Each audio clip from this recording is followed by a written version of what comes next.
Hey, everybody. It's Chase with AV Pop Culture. What's up? As always, let me know if you can hear me, so I don't keep this thing set up all the time.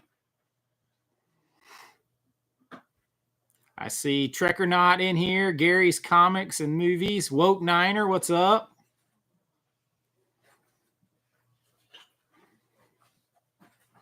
Can everybody hear me?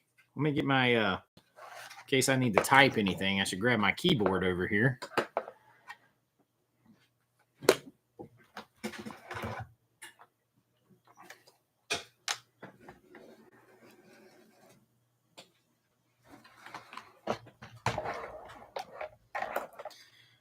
Can everybody hear me? We got a lot of stuff to talk about tonight.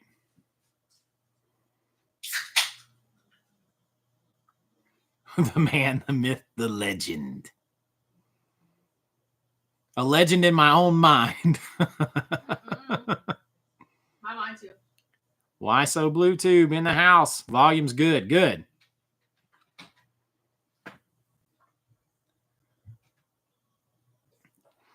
How's everybody doing tonight? We got 22 people in here so far and rising. 22 people in 40 seconds. That's up. William, what's up?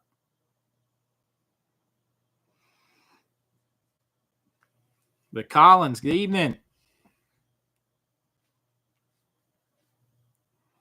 I was working hard today. I had I got the Lynch video done. I got the short done, and I have another video that keeps getting flagged by YouTube, and then they cleared it, but then they said that the title still made it unsuitable for ads. So they wouldn't just let me change the title. I had to re-upload it and go through the process again. Oh, last movie standing. Brian's in here. He said, did Risha just pop open a cold one? I did. Well, Coke Zero. It's a Coke Zero, though. But yes, she did. I know it was loud, wasn't it? Steve, what's up, man? Wow, you could hear that. Oh, it was loud. It was super loud. Yeah, everyone. Yeah, rest in peace to David Lynch, man. That's a weird thing for me because I have been really spending a lot of time with Lynch here lately, and I had my stuff over here for January and planning all this stuff with Lynch and doing all this research on him, and then he passes away. The moral of that story is don't smoke, because it was emphysema that got him from smoking. Todd, what's up? Yeah, rest in peace, David Lynch. Thomas DiCarlo, aloha. Movie Odyssey, what's up? Why So Blue Tube? You had to cancel Wolfman tonight. Yeah, I was going to go last night, and I just didn't. I sat here and didn't do it. Roast beef. What's WTF? John Doe Juggalo in the house. Dulce Green in the house. 255 Placid DR Coke, the president's drink of choice. Todd Hurley, what's up? Becca, hey Becca.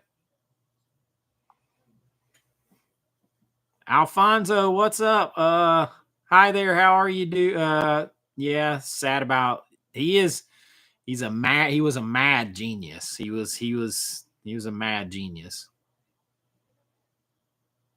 What was my least favorite actress performance of this year? Boy, I'd have to sit and really think about that. I think Demi Moore way overshadowed, is it Margaret Qualley? But I don't think she did bad, though. I think she just got way overshadowed by Demi Moore. Hey, Andrew. Frank in the house. Frank's Media and Midnight Mass was like gave Frank a new title. That was hilarious.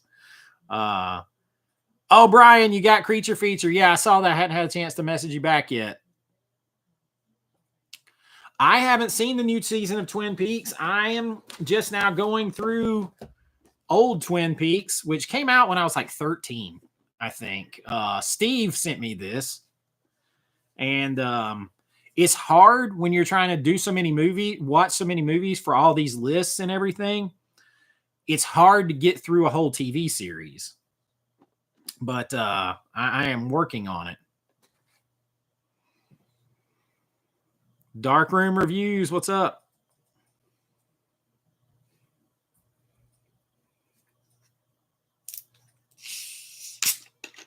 I just popped another one, Brian. It's ginger ale.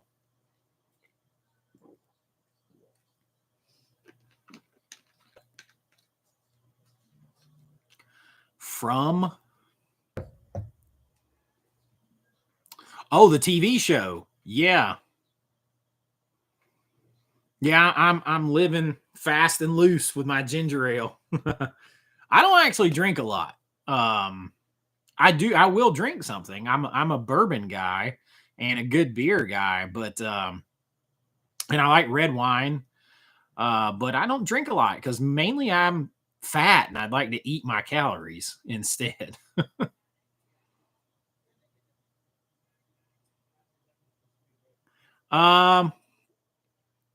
Preppy Skin, hello. Lamb Chop, hello.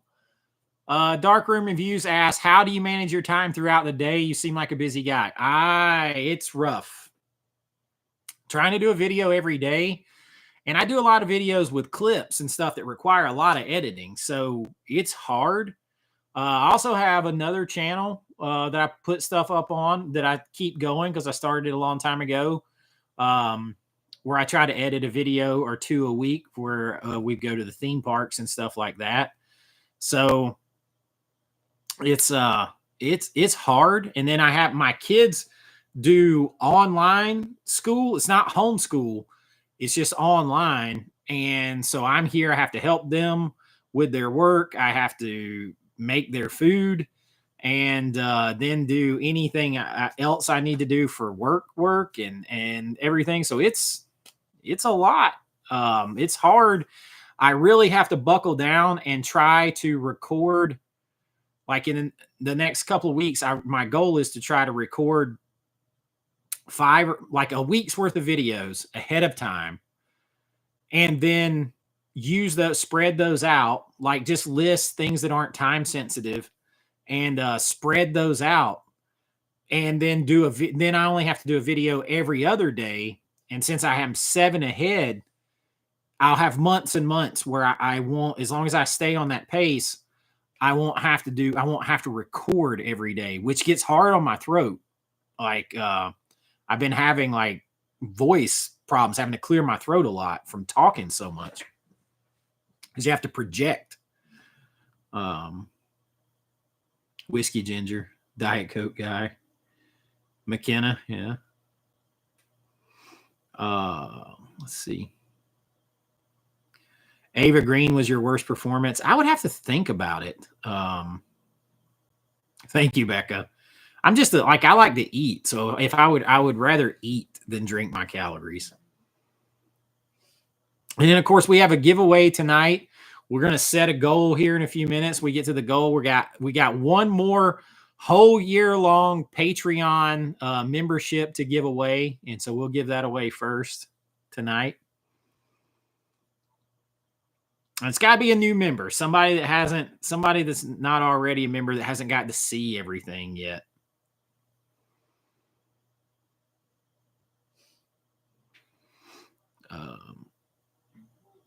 Inland Empire. I haven't seen Inland Empire yet, and I heard that it's kind of strange too. I mean, which that goes without saying with Lynch.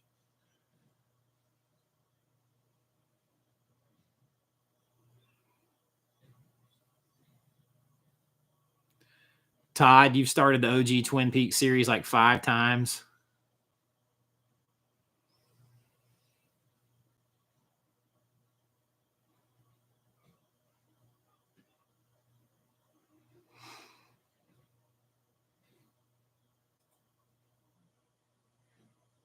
I don't know. I would have to really think about think about what movies I saw this year.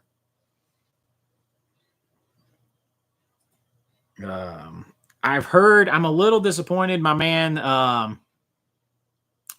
Daniel at the Cobwebs saw Wolfman last night, and he basically confirmed everything I was worried about with it. I'm a little bit worried about that.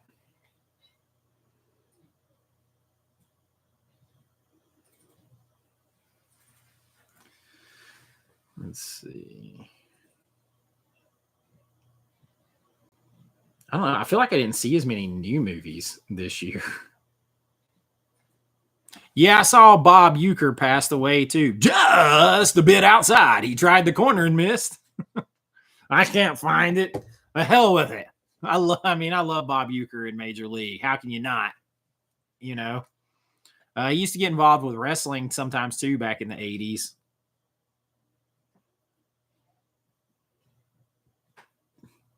Nora, Brian, you're working on.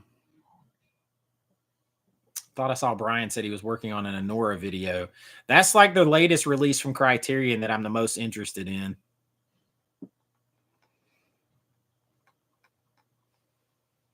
Editing is Anora video. Need y'all to defend me against Criterion fanboys for my opening joke if they come after me. You know I'm going to defend you. I want to hear that joke, so you got to do it.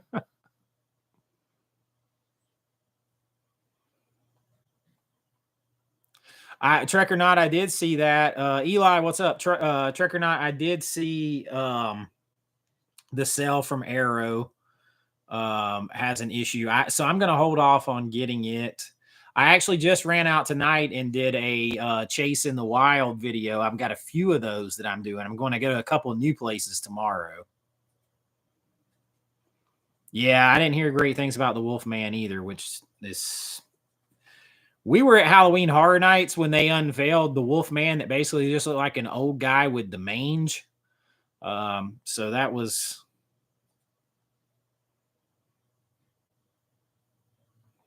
Oh, John Doe Juggalo.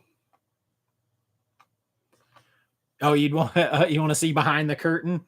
Well, I think one thing I may do this year behind the curtain is do some stuff like I might actually in different videos throughout the year write a script from the beginning to the end. It will never take me a year to write it. I'll have to make myself take a long time to write it because I write fast. But I might make a series of videos following that, let members talk about it as it goes. I might show how I do color correction or score movies, different stuff like that behind the scenes too. I might do some of that. Definitely going to put on some more anatomy of a scene, like with movies I've already filmed, go back and show you the raw scenes, the raw shots, and then how it's put together. I'm going to do some of that too.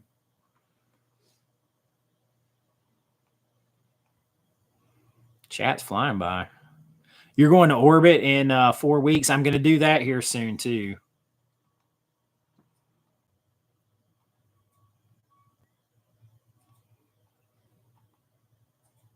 If I only had 3 movies to choose to own, what would you have?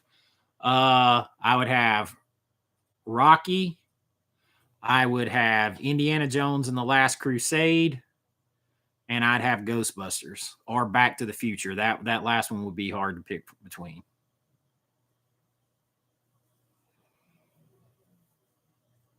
I'd need 4. That'd be the 4. If I could have 4, that'd be the 4.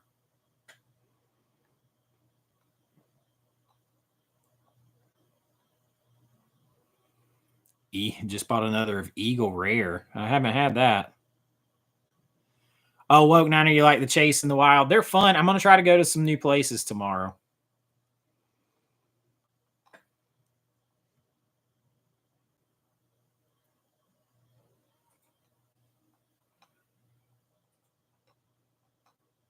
Win what?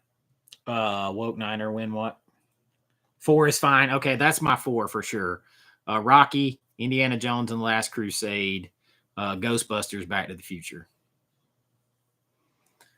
And I'm thankful that Marty Cove's not listening, so didn't say Karate Kid.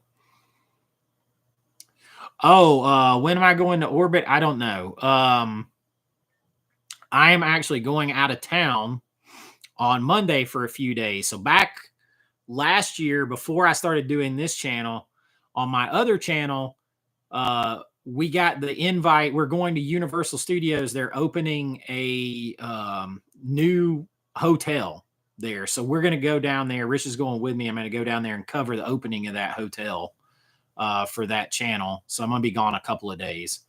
And then, I don't know. And then my birthday is is January 26th. So I don't know. I would like to go before the end of the month, but I don't know if I'm going to make it or not. I'll give people a heads up when I'm going, because if anybody wants to meet there and go look, that'd be cool. Why So Blue? You got a bunch of Arrow video 4Ks coming in. Yeah, part of one of my hunts is going to be hunting for the Arrow 50% off. I have a few that I'm looking for, and I have like $10 or $15 credit because I'm a rewards member with Barnes and Noble. Favorite war movie?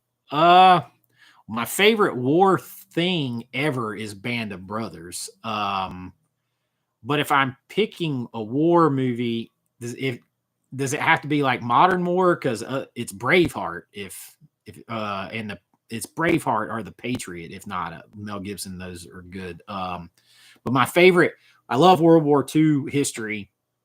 My favorite thing with that is Band of Brothers. Nothing will ever beat Band of Brothers to me.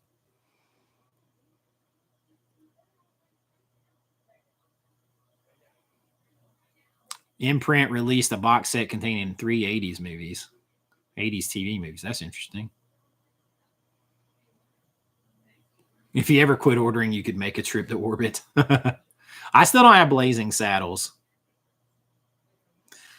Becca says, I'd like to see Dark Road 79 watched with all of us. So I don't know how I would do that. Like, because I feel like if I put the camera on the TV, it's going to look like crap. But that's the only way I can think of how to do that.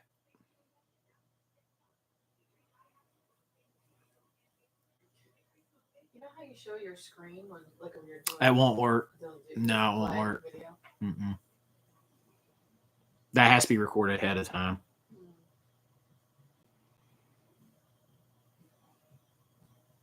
You got a stack of movies to trade in. Yeah, that's one of my goals. Everybody's talking about their plans for 2025. One of mine is to get all of my DVDs, and they're all mixed in, but a lot of them are over here. Get a lot of my DVDs kind of consolidated down in like a dual case with any matching Blu-ray I have, and start to save space that way. And save the disc. I'm going to keep the DVD and keep the artwork, but get rid of the case. I haven't seen The Coffee Table. People keep talking about that. I haven't seen it. Juanita says, I need help. Today is the anniversary of your dad's passing. I need help picking out a Jerry Lewis movie to watch. He loved. Been Three Stooges all day. The Disorderly Orderly. I think that's the name of it. My brother used to like to watch that one.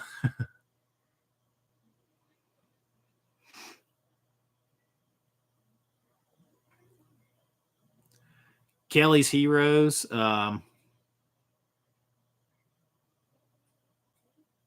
Could you use a mirror to capture the TV and reflect the image behind you? I don't know.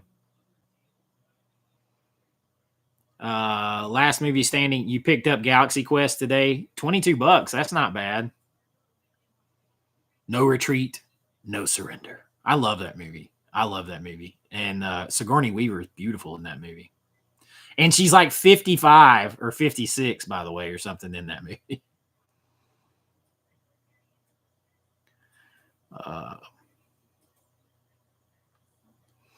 Quietly Games. Hey, he says, I picked up Demo Man and American Gigolo. That's 2 good pickups. I just think with the DVDs, Woke Niner, like it just, it consolidate. First of all, Blu-ray cases are a lot smaller, even if you get like a double. So like I'm gonna have to purchase a bunch of them, but that will, I feel like, cut down a lot. But who knows? I may not have that many duplicates. If I've only got like 15, it's probably not worth it.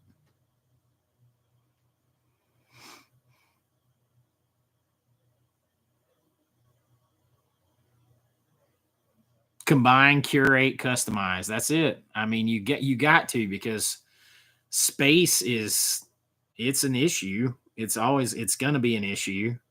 And I still have a lot of space because like all of these, I mean, I got this stuff displayed right now, but I can move all of this to where I can put movies here. But then I don't get to enjoy the artwork. So what is your favorite movie watching food, not including popcorn? Pizza. It's pizza. Pizza is my favorite food, period. I love pizza.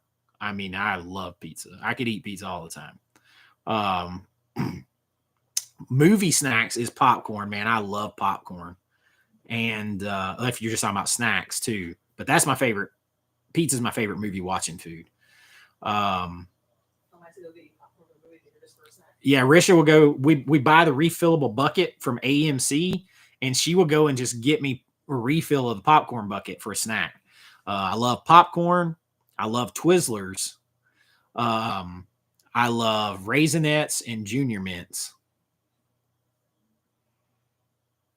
I used to love chocolate covered peanuts, but they hadn't been loving me back lately. They make my stomach hurt every time I eat them. Hey, Mozart's Ghost.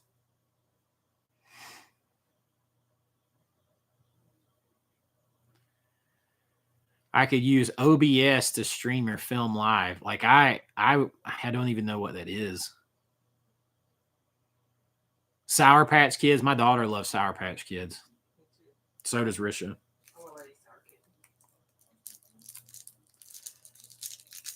Chinese food can be fun. So what we do, I'll tell you.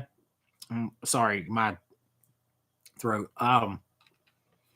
What we do sometimes is pair up food with a movie on Friday nights or something and watch a movie, or on Saturday nights.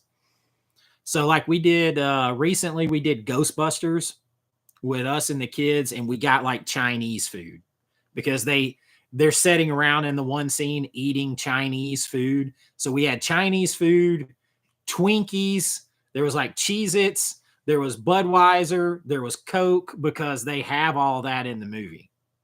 We do that kind of stuff too. That's pretty fun. Movie theme night. Every week. I thought January was going to be easy. I've got serious FOMO on the Lionsgate limited stuff because apparently it really is limited. So that's like $160 worth of stuff, almost $150. No, I haven't bought it. I have over $200 of Scream Factory stuff that's just been sitting in a cart. I have Vampires I haven't gotten. I have Ghosts of Mars I haven't gotten, and I'm a huge Carpenter guy. I have Forbidden World, Galaxy of Terror, Night of the Creeps. All that's in there, and I haven't bought any of it yet. And now the Second Sight drops those two things.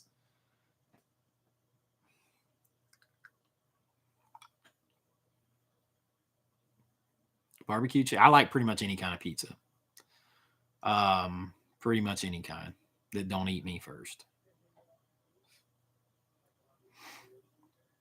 I did a video about pizza with Teenage Mutant Ninja Turtles on my dinner and a movie thing. If I ever decide I want to do a live stream when the movies, hit you up, tech support. Okay. KFC bucket of chicken for Masters of the Universe. Yeah. Yeah, Lionsgate, the $8 for shipping after all that. Like once you buy a certain amount, it should be free shipping. It should be free. If it can be free from Umbrella from Australia, it should be free past a certain point. Alfonso, yes, I've seen Joe Dante's The Explorers. My brother probably watched The Explorers more than I watched Goonies just about when we were younger. That would be a good one to come to 4K.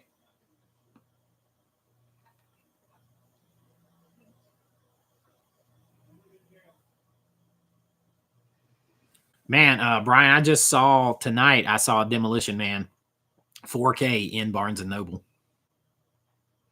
50% off.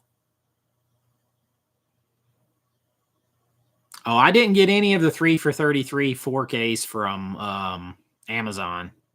I just can't buy everything. Yes, Humanoids from the Deep's in the cart too. It's like $245 cart, man. You don't buy it. Go run.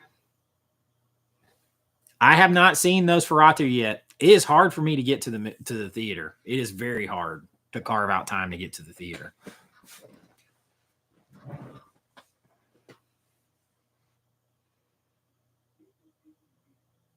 Breaded popcorn, scampi fish with dip for a perfect storm.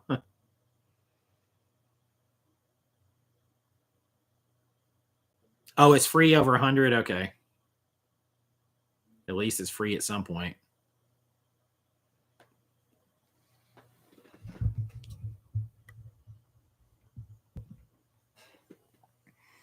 I saw North by Northwest. I'm not going to spoil my hunt.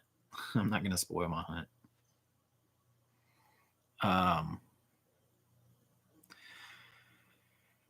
Yeah, The Third Man from Lionsgate. Do you know that went out of print from Criterion, and it's super expensive. Super expensive. I'm going to go ahead and set the goal for the thing before we do since my man Lance Stigpen paid a good price for a year-long Patreon. We're going to do a goal here.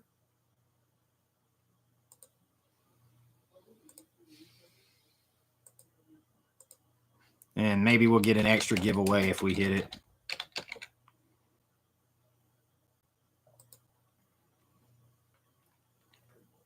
All right, got the super chat goal going. So we will be a full year Patreon, and I'm about to do a lot more stuff on there. Hey, Canadian Maker Project in the house. Are we going to see your Vinegar Syndrome? Yes. So every month I'm going to do my subscriber unboxing. That's going to be one video each month. And then after I'm going to watch them all. And then I'm going to do a second video where I rank them and review them. And anything I don't want to keep, I'm going to tell you in the video, I'm going to sell it. I don't have the room to keep stuff. I'm not a title hoarder. If I'm never going to watch something again, it don't need to be here. So you'll get those 2 Vinegar Syndrome videos from me each month.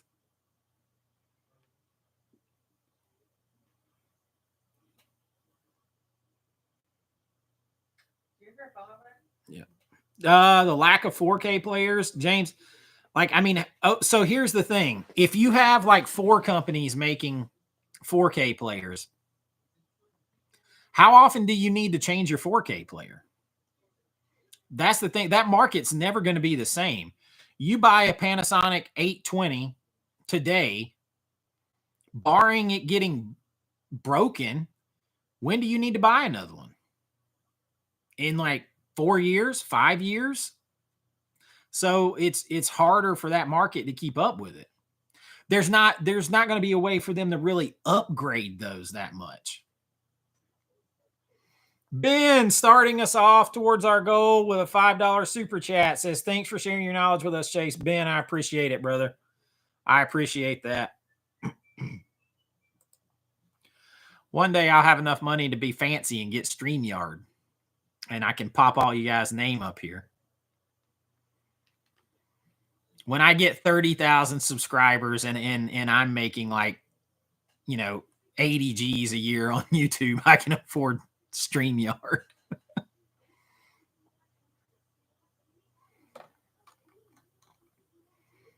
Maybe if some of these boutiques start to send me something for free here and there, I'll have more. I can save more money to pay for StreamYard.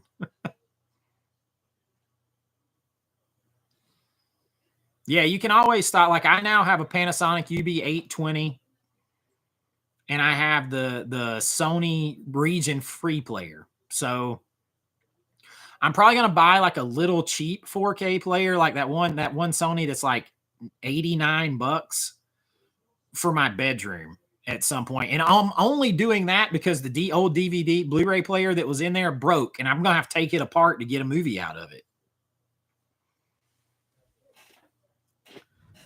They did. StreamYard's like $50 a month, which is a lot to me. Big Steve the icon. Steve in the house with a $10 super chat. Thank you, my friend.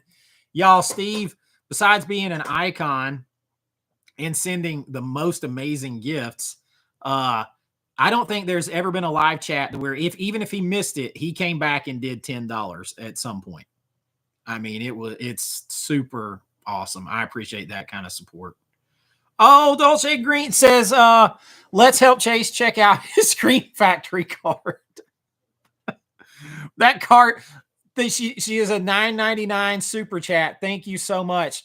She has been a member since early on too, and she's always asking me about merch. So I have a merch update for you.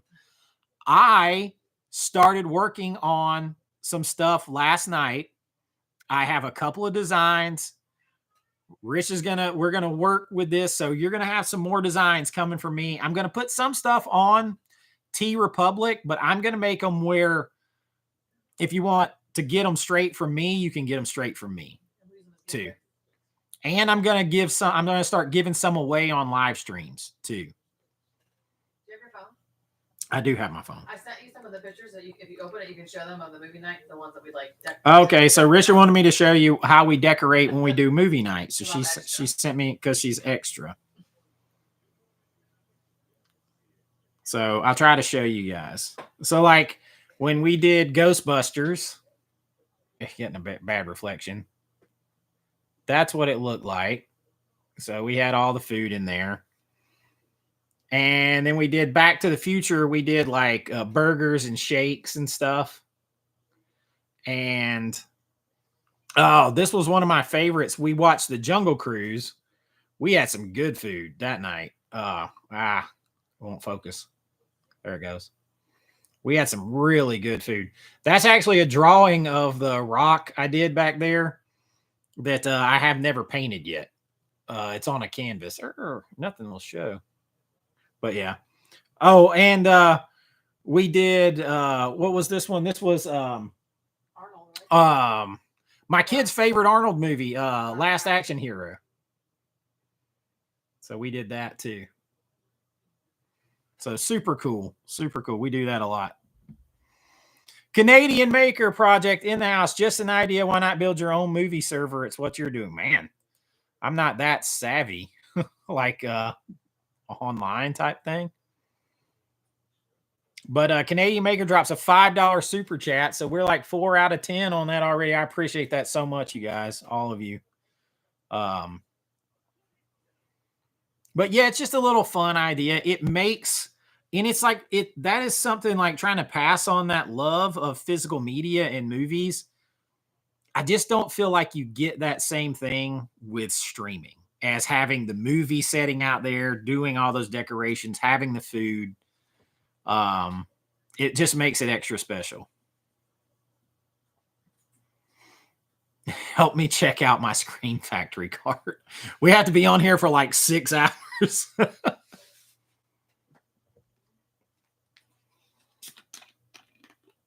Especially, so you guys, here's a little peek behind the curtain. Because I'm very free with this information that a lot of people wouldn't be on YouTube. This time of year, YouTube pays us, like especially if you're under 10,000 subscribers, YouTube pays us about half per 1,000 views of what they do like September through the end of the year. So like September through the end of the year, if you're under 10,000 subscribers, you're looking at probably $8 to $10 per 1,000 views. But in January, if you get a little bump when as your channel starts to get bigger, because advertisers have to pay more to be on your channel. But the start of the year, it's like $5.40 for 1,000 views. So it adds up way, way slower.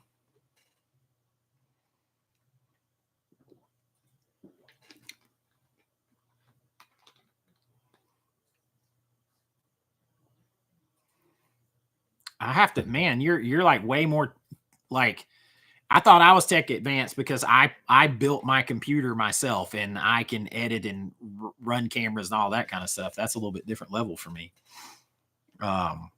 Oh, William Driver with a $4.99 super chat. Thank you, my friend. We are halfway to the goal already. Y'all are killing it tonight. I appreciate that. William's been here a long time. Ben, thank you. Yes, over 8,000. So last night I was at 7,991 and I'm at like 8,030 almost today. So that's pretty good considering like 8 people unsubscribed while watching my substance video. So I made some people. I had somebody today on the substance video tell me that my review proved that I was a phony who's a YouTube actor. And somebody else told me I proved that I don't know anything about horror movies. It just made me laugh.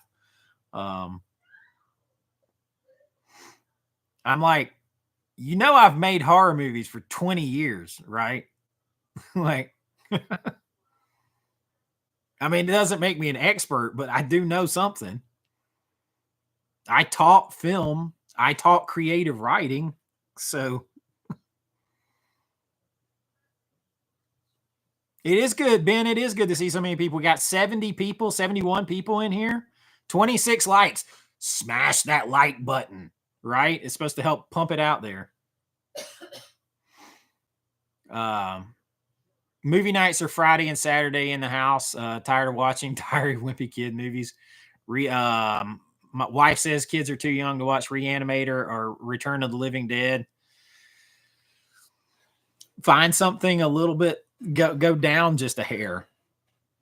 Watch the original It. My son watched that when he was 8. That was his first horror movie. Thank you, Movie Odyssey. I tried to make the substance review, and I said it at the beginning, more of a discussion, an in-depth look at the movie rather than review. Any recommendations on horror Bigfoot movies? It exists. I mean, I love Bigfoot horror randomly. Exists is really good. If you want one that's more drama, the one I recommend all the time, nobody ever pays attention to, is with Sam Elliott, the man who killed Hitler and then the Bigfoot. But I really like Exists. I really do. And some people don't, but I do. And Abominable is good.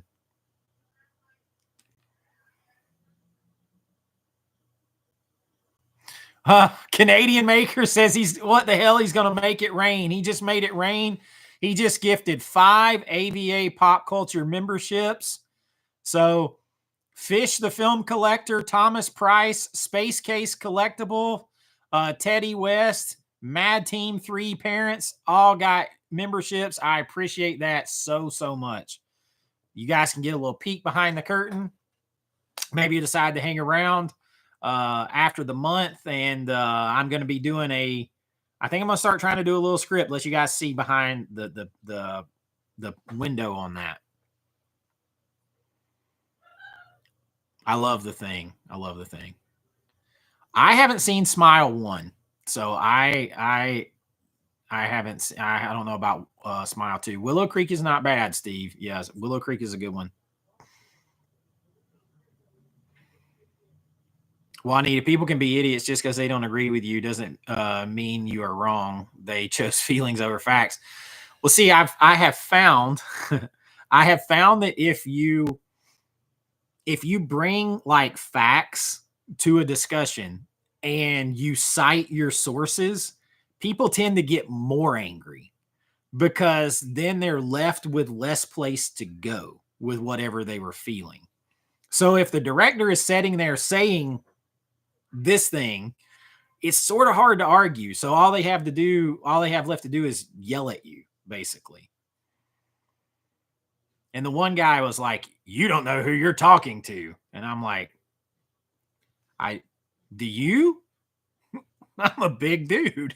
Holy crap, Alfonso, you got to be kidding me. Just did 100? What?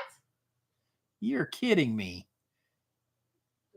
I don't know what that is. It's 100. What is that? $100? That can't be $100, right? That's like that can't be 100. You didn't do $100, did you? Oh, Swedish krona. Okay, so kroner. I don't know. I don't know the term, but thank you so much. However much that is, I have no idea.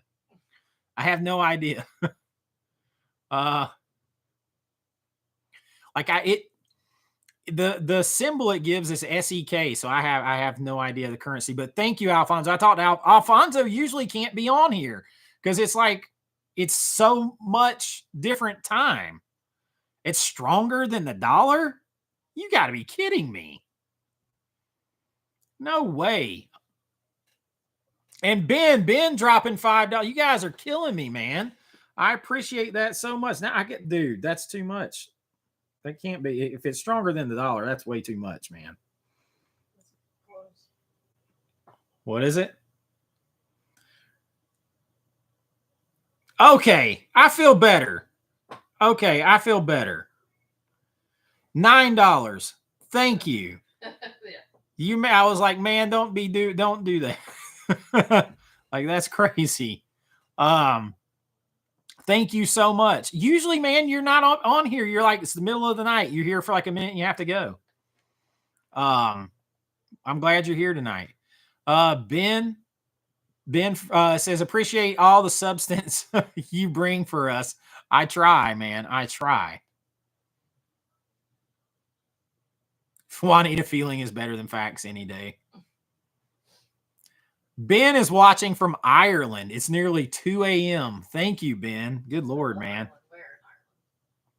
Risha says, where in Ireland? She's been to Ireland twice.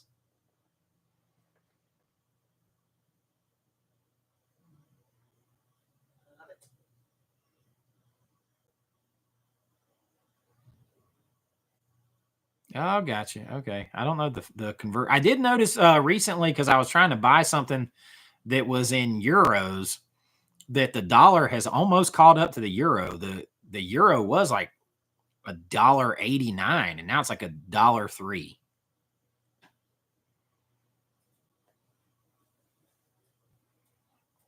I am into UFOs. I'm a big Ancient Aliens guy.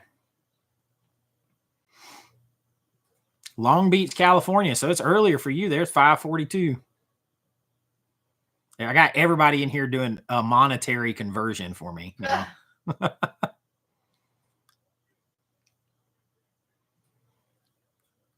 Well, the thing is, like, you know, YouTube bites off so much of it in here.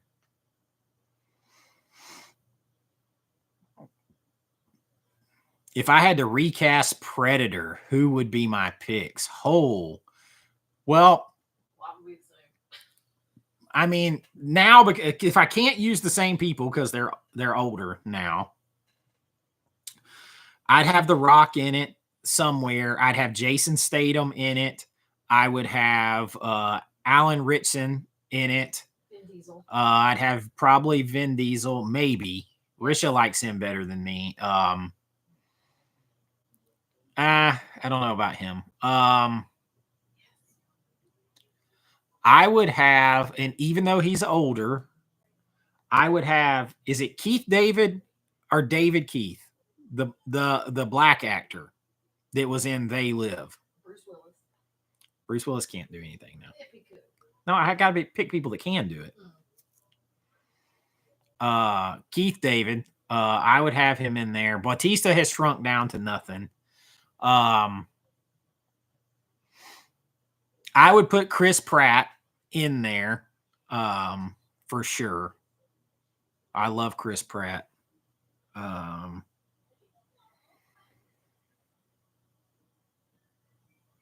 And let's see, I got The Rock, Chris Pratt, Jason Statham, Keith David.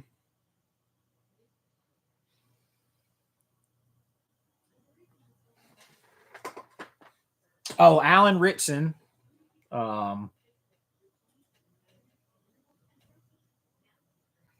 need one more guy that's not like super muscular. So maybe like Henry Cavill in that. Or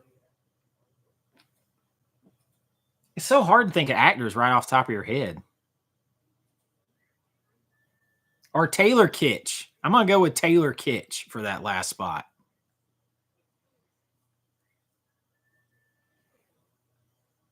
I feel like Jason Momoa plays Jason Momoa in everything. I like him though, but I just feel like he plays Jason Momoa. Keanu Reeves is a good call. How many of them were there?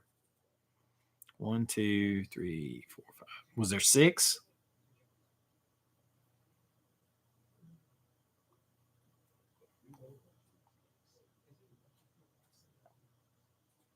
Yeah, both Batista caught those in it. Yeah, that Reacher guy. Yeah, that's Alan Ritchson, who's on all kinds of juice. He is on all kinds of juice, which fits for that movie.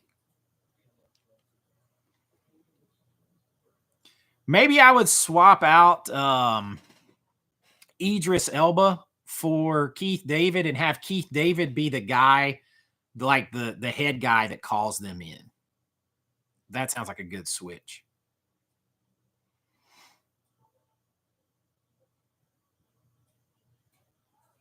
Chris Hemsworth I like a lot, but I feel like I'm just going to see him trying to be Thor in that group.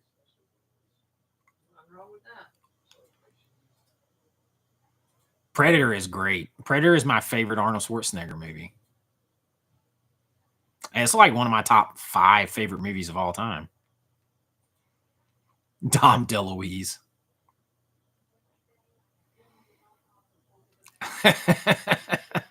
Sounds like I'm building an Expendables and / Fast and Furious feature film starring alien that will die quicker.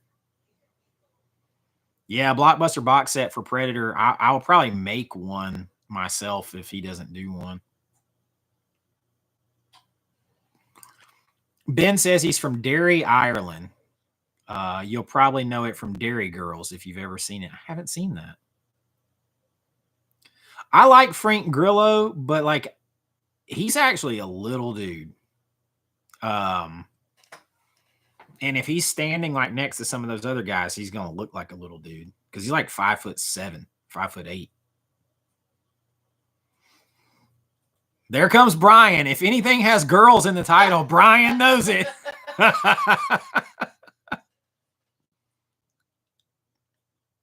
Our Life in Horror. Happy Friday. I think this is the last time made it, or the first time made it to a live stream. Well, welcome. Yeah, welcome in.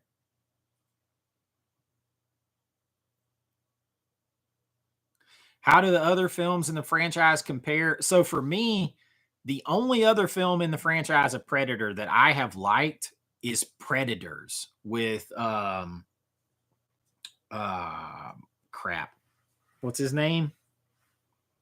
Adrian Brody.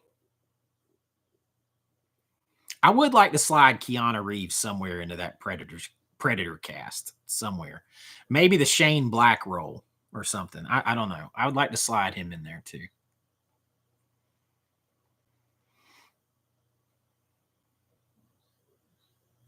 I wasn't that big into Predator 2. It just felt like an urban warfare movie. T2 for you. I mean, look, Arnold is means a lot to me, so I like all his. I mean, except for maybe Junior.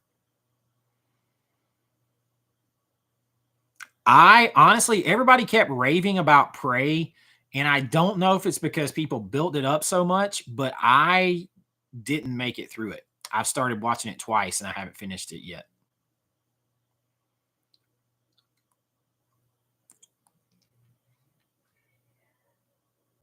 Oh yeah, that's Nick B. I agree. I like Sliver. It's not as good as Basic Instinct. And apparently I need to see Basic Instinct too, according to Brian. I agree, Joseph. It was just kind of meh. Man, that thing's going by so fast.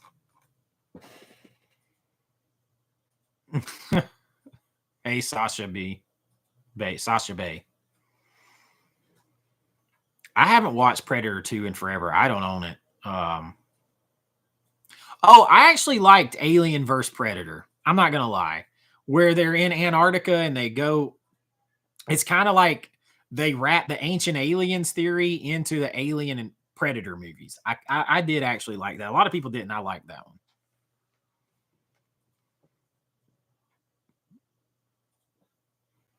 Oh yeah, Walton Goggins is also in Predators. He's good. I mean, it's got a sneaky good cast in that. What's his name? Topher Grace and Lawrence Fishburne ends up being in the movie. You've got what's his name? Machete.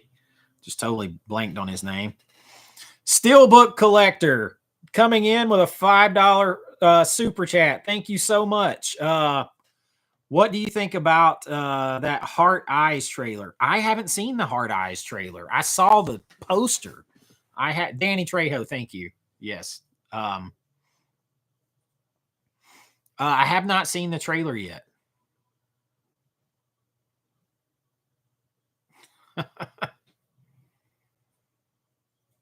Predator Badlands comes out at the end of the year in theaters. Is it coming in? Is it going to go to theaters?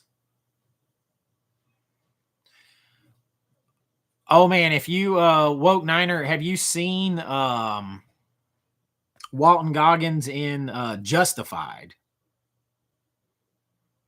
Random Hero, what's up?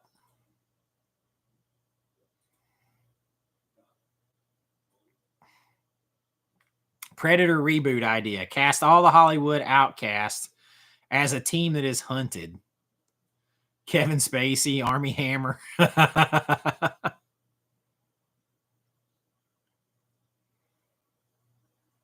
I don't know why there's not a Near Dark 4K.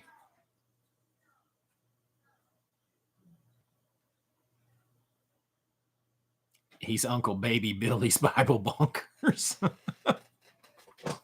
We're 8 out of 10. Almost there. Almost there. Is John Doe Juggalo in here still? He was kind of trying to wait and see if he could get the membership.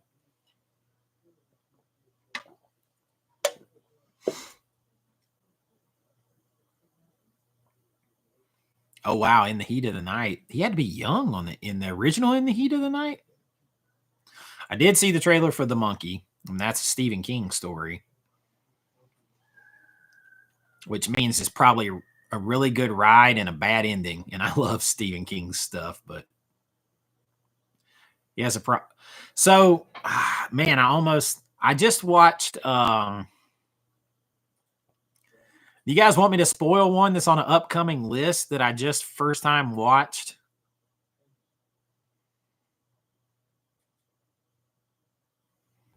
Every Robin Williams movie should have something, especially Flubber. Okay, you want me to spoil one that I just watched that I actually really liked? That was a first time watch that I'm going to recommend on an upcoming list. Was Horns. The movie was Horns with Daniel Radcliffe. Mozart said, yes, say I'm going to forget anyway by the time you do it. Plus, you won't know what list it's coming on. I liked Horns a lot.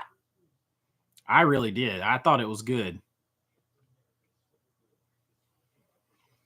I don't know how I missed it because like right up my alley, and it is like it's got a bunch of different elements mixed into one movie, but it was a cool concept. It struggles at the very end because written by Stephen King. It's a story written by Stephen King's son, and Stephen King, admittedly, he's not good with endings.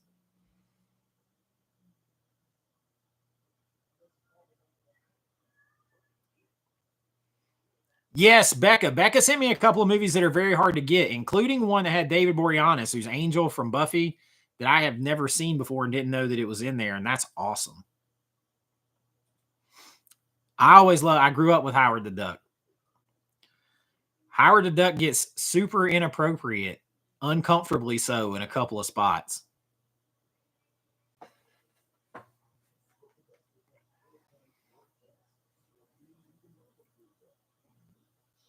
You're hyped for Kill Bill Volume 4 or Kill Bill 4K.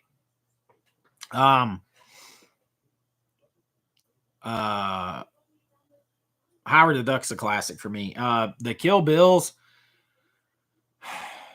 So yeah, I'm stuck on those Lionsgate Limited steelbooks. I really want, I haven't seen Jackie Brown since the movie theater.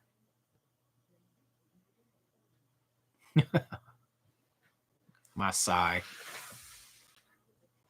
Yeah, the John Wick Titans of Cult box set is cool, but it stayed right there between 55 and 60 bucks. Goonies remake was talked about on the news. I keep hearing people tell me about, like, is Gremlins 3, is that really happening? Is Goonies remake, is it really happening? Because I go and I find it feels like I'm only getting rumors on stuff.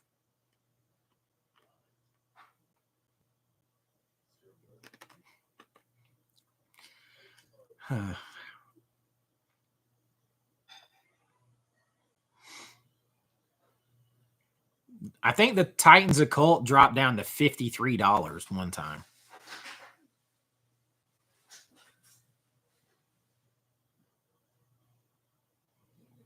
I don't want them to remake Goonies. I would rather them do a sequel.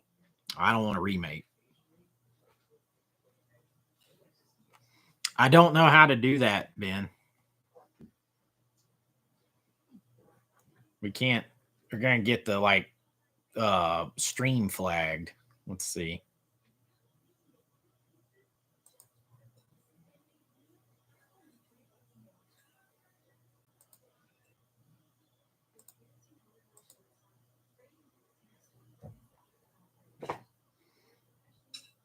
That's, I caught heat for that, Joseph, saying that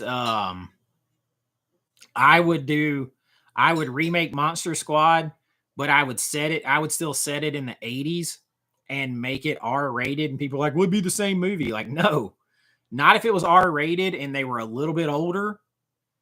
No, it wouldn't be the same movie. I like the idea nowadays of setting things in the 70s and 80s. You get rid of the cell phone, the internet, all those problems with stories.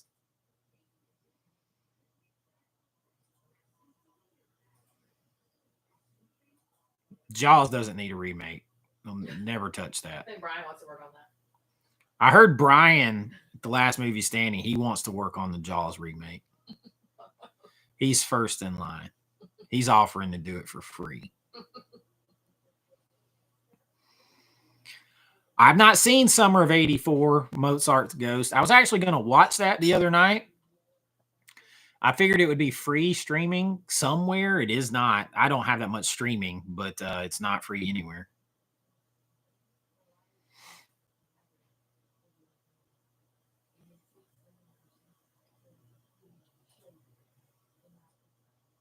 Have a beer. I have a beer. I didn't watch the Crow remake. I haven't watched any Crow movie since the original.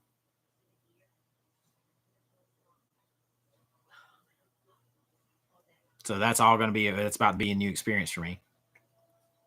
Brian said, Richard, you're going to need a bigger boat.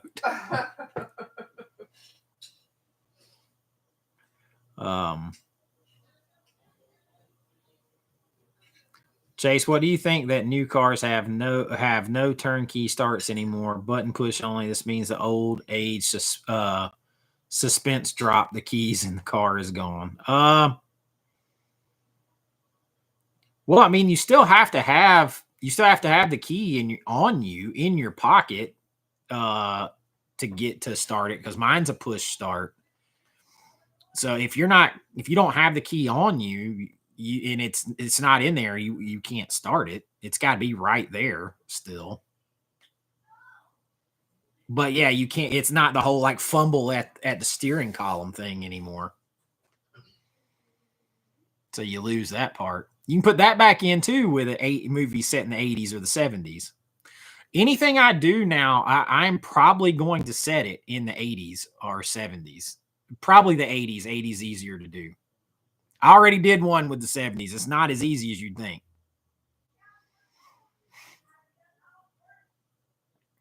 There's a scene with Leah Thompson in Howard the Duck that is bordering on inappropriate. Yeah, set in the 80s, Joseph. I mean, it takes away so many problems. I mean, it gives you some other ones because you got to be period correct, but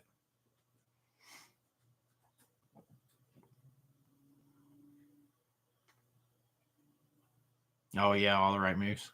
It was inappropriate. We just didn't see it. Yep.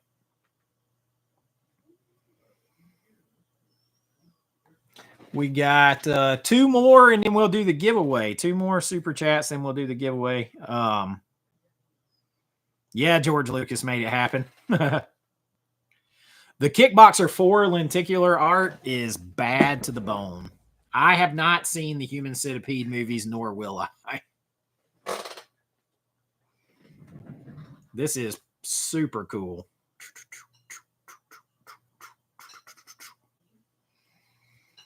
And I got, I can't remember if I showed you guys this. I got a,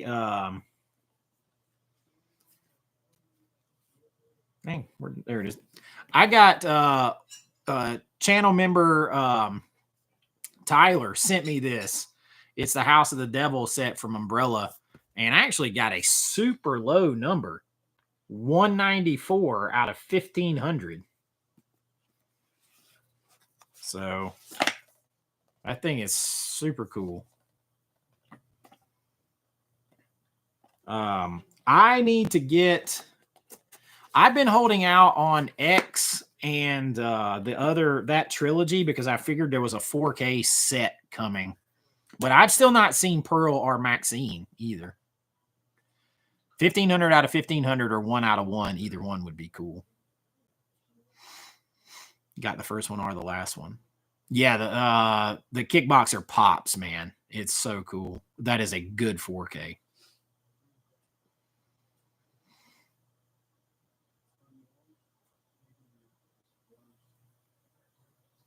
Did I see the 4K Criterion announcements? Do they have anything for me? Well, Some Like It Hot is my favorite Marilyn Monroe movie, but I just got that Blu-ray not long ago. I don't think the 4K is enough of a change to get it. And the Blu-ray was a gift. So other than that, I'm interested in Honora for sure. Canadian Maker Project coming in with a $5 super chat says, think you'll be buying the Bikini Car Wash Company? And yes, I will. Those like MVD Rewind, that is all the movies and stuff that I grew up with me and my brother and my dad going to rent blindly in the early 80s to mid 80s at the mom and pop VHS like rental stores.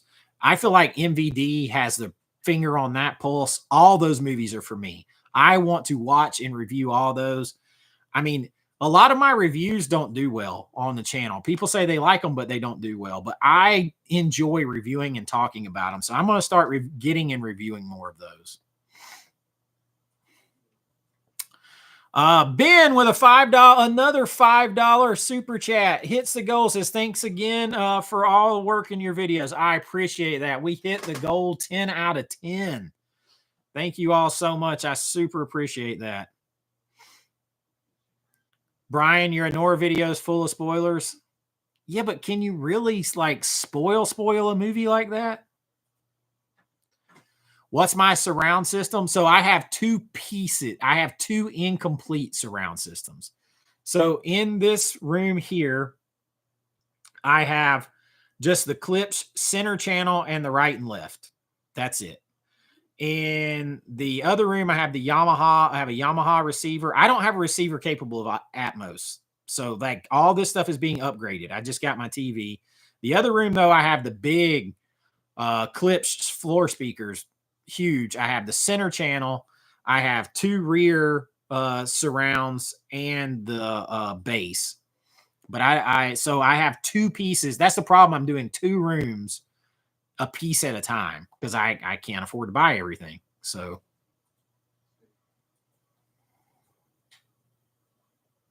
and I'm gonna get the Onkyo receiver because it is special to go with Klipsch speakers, and I'm a Klipsch speaker fan, always have been. Even going back to my old turntables, I've always been a Klipsch speaker, Klipsch and Bose, but Bose was more like TV or car speakers.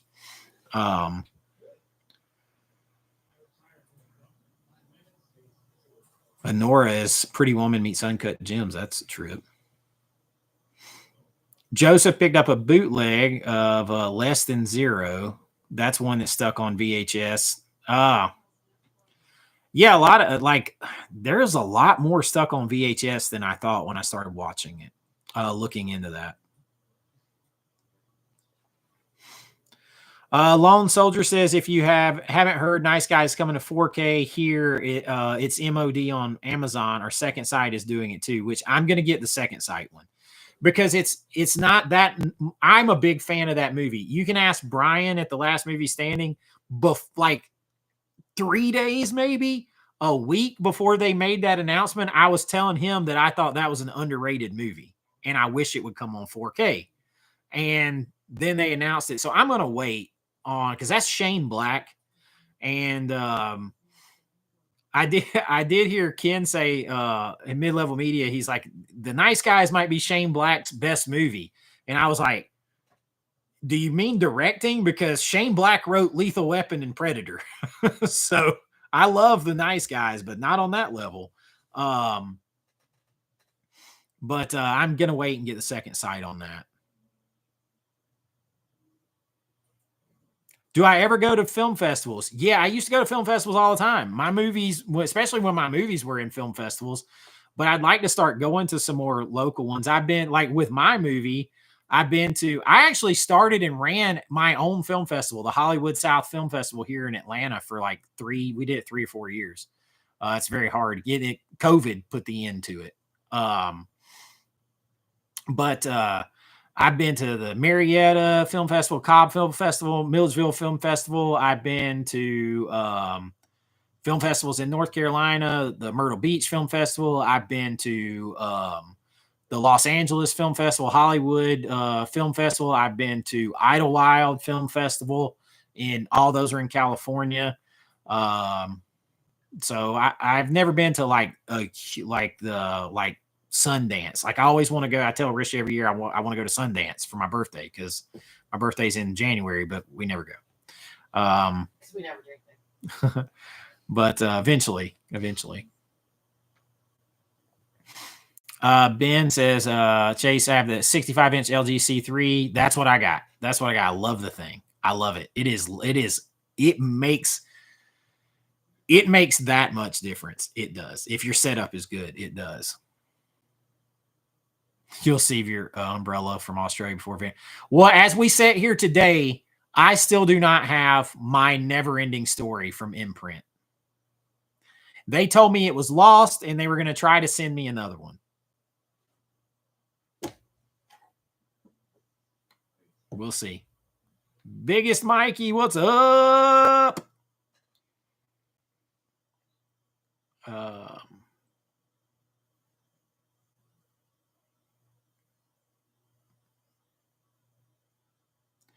I'll tell you, like I tell people all the time, if your choice is a sound bar or you can get a legit center channel and a right and left speaker, get the center channel and the right and left speaker. It's better than the sound bar. It's going to be better. It's not emulating sound. It has real sound. If all you got room for is a sound bar, then whatever. But you can get like that badass Klipsch center channel over there And those right and left speakers for the same price. Now you got to have a receiver for those.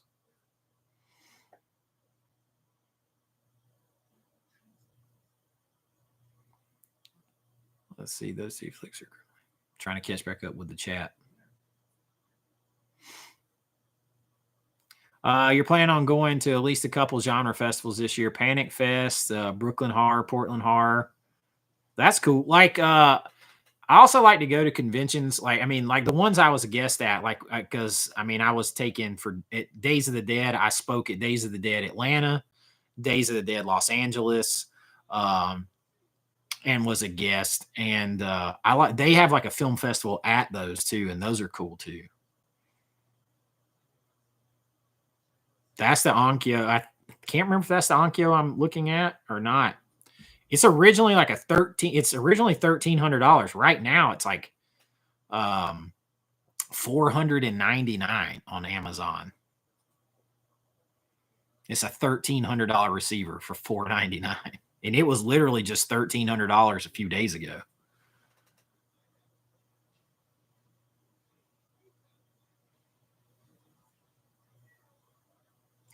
I hope for let's see. Y'all talking back and forth to each other on that. Oh yeah, TIFF. That's a good one. Toronto International. Oh, that's awesome, Jason. Yeah, like the last time I spoke at Days of the Dead, 2019, 2021, something like that. The last time I spoke was here in Atlanta. They had me do be the speaker at an independent filmmaking panel. I like Days of the Dead. I've sold a lot of movies at Days of the Dead. A lot of my movies. Anyone listen to the Nakayamashi Dragon soundbar? I haven't heard that one.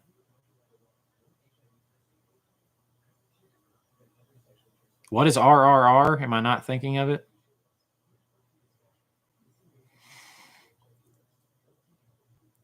You just went back to a receiver from a soundbar. It's night and day difference. Yeah.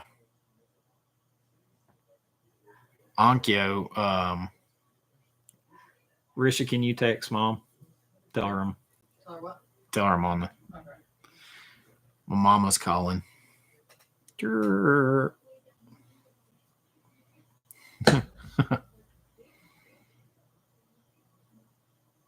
It's probably like, why isn't he answering? She sent me a meme last night because anytime I don't answer, man, she gets me. She'll get mad. She sent me a meme last night. Says my son didn't answer, so naturally I've sent out a helicopter, a boat, and all this kind of stuff, and I'm going to be pissed when he does. My mom only lives like a mile and a half. I think I'm probably not even a mile and a half. 2 streets over. And she's only 17 years older than me, so she'll fight with me.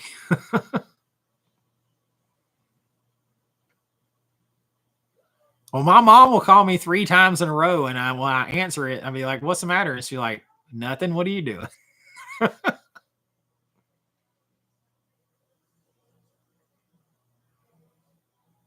Oh, yeah. When you came home, your mama didn't know? You didn't. Ooh, boy. Oh, Canadian, you're an hour outside of Toronto, so you're not that far from from TIFF.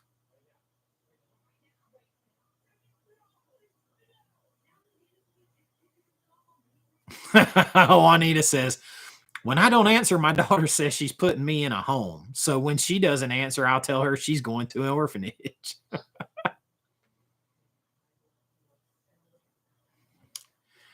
I can't remember. So the Onkyo one I was looking at is like it's either $1,299 or $1,399, but it caught my attention because I had been looking at it already, and then now it's on sale for like $499.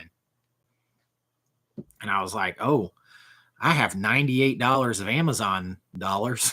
I'm like, I can't even buy my movies that are in my cart. Like, what do you do?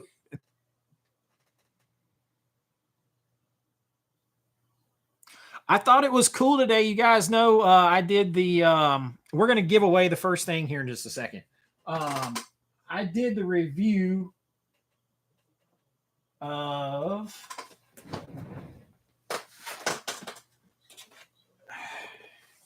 I did. She was just sorry. She was just making sure it was home because there was a fatal crash at WebGen. Oh, see, my mom was checking because there was a fatal crash just like a quarter mile from my house, somewhere where I just was.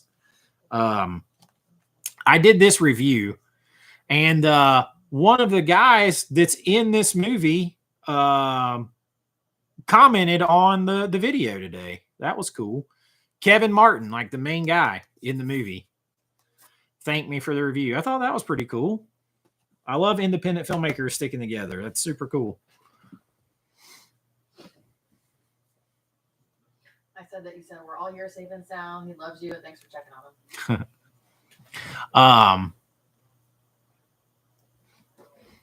Let's see. I'm gonna try to see the Onkyo. You guys, so I'm gonna self-promote here. I share the Amazon links, but Amazon gave me an influencer page the other day.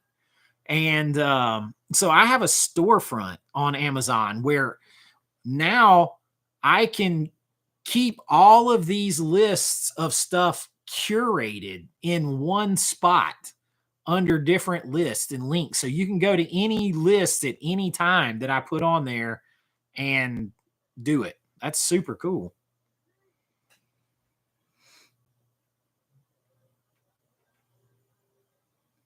Let's see. So yeah, it's definitely not $4,000 one. So that's not it. Let's see.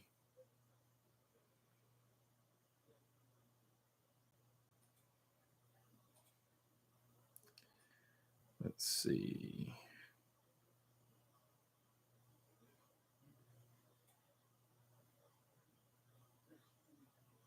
No, it's this one. It is the see, the price has already fluctuated again. It is $1,299 regular. It's the Onkyo TX NR7100, a 9.2 channel. This thing doesn't focus worth a crud. There it is. Oh, of course.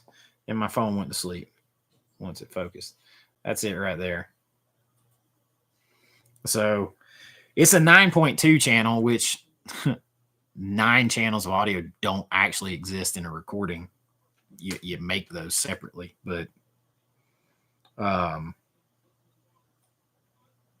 yeah, that's, and it is, there is a, what's it called? There is something, because I have the Klipsch speakers already, and it is got a special setting for those.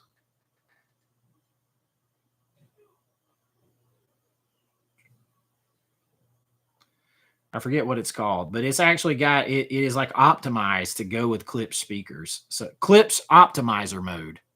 So that's super cool because that's what all the speakers are already invested in. Becca, you want to get a Dark Road 79 shirt? They're coming. They're coming. I can't show you the art because it's on the computer. But I'm working on a lot of stuff because I'm working on art too for the chunky box sets for the movies.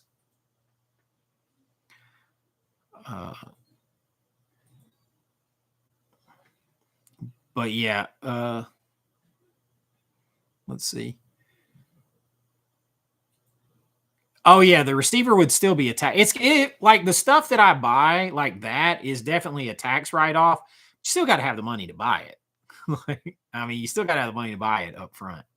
And I don't have enough money to buy all the pieces I need and keep up with buying the movies. Like some content creators here in this space, they get like half or 70 or 80% of all the stuff for free. Now that doesn't mean that they're not like honest with their reviews or anything else, but if you're getting half to 80% of the stuff for free, and you're making like a lot of money on YouTube, Because like I know what I get, so I know what, and I know what you get per view. So like it's not that hard to figure out.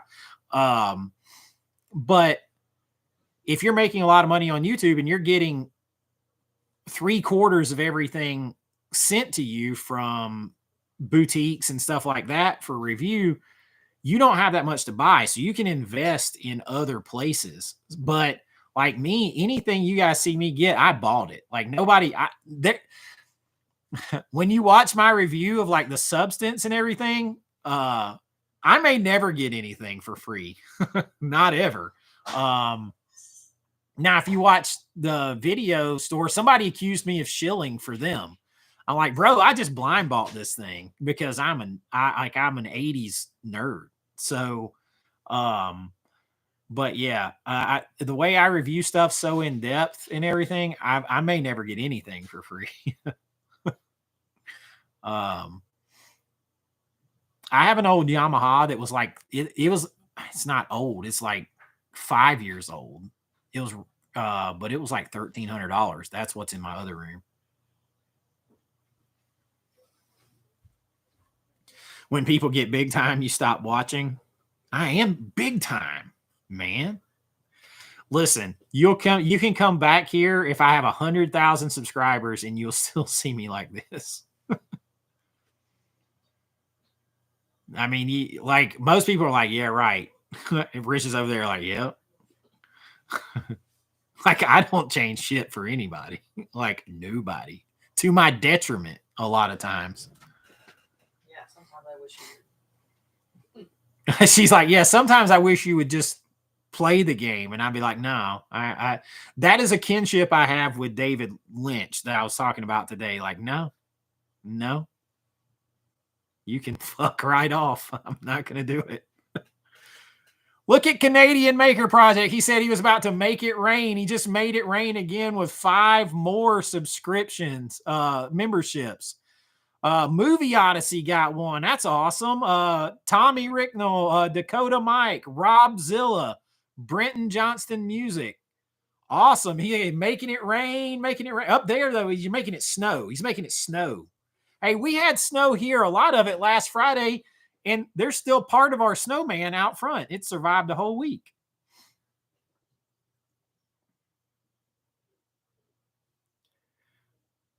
But Joseph, I'm going to be honest. I crossed that. I did.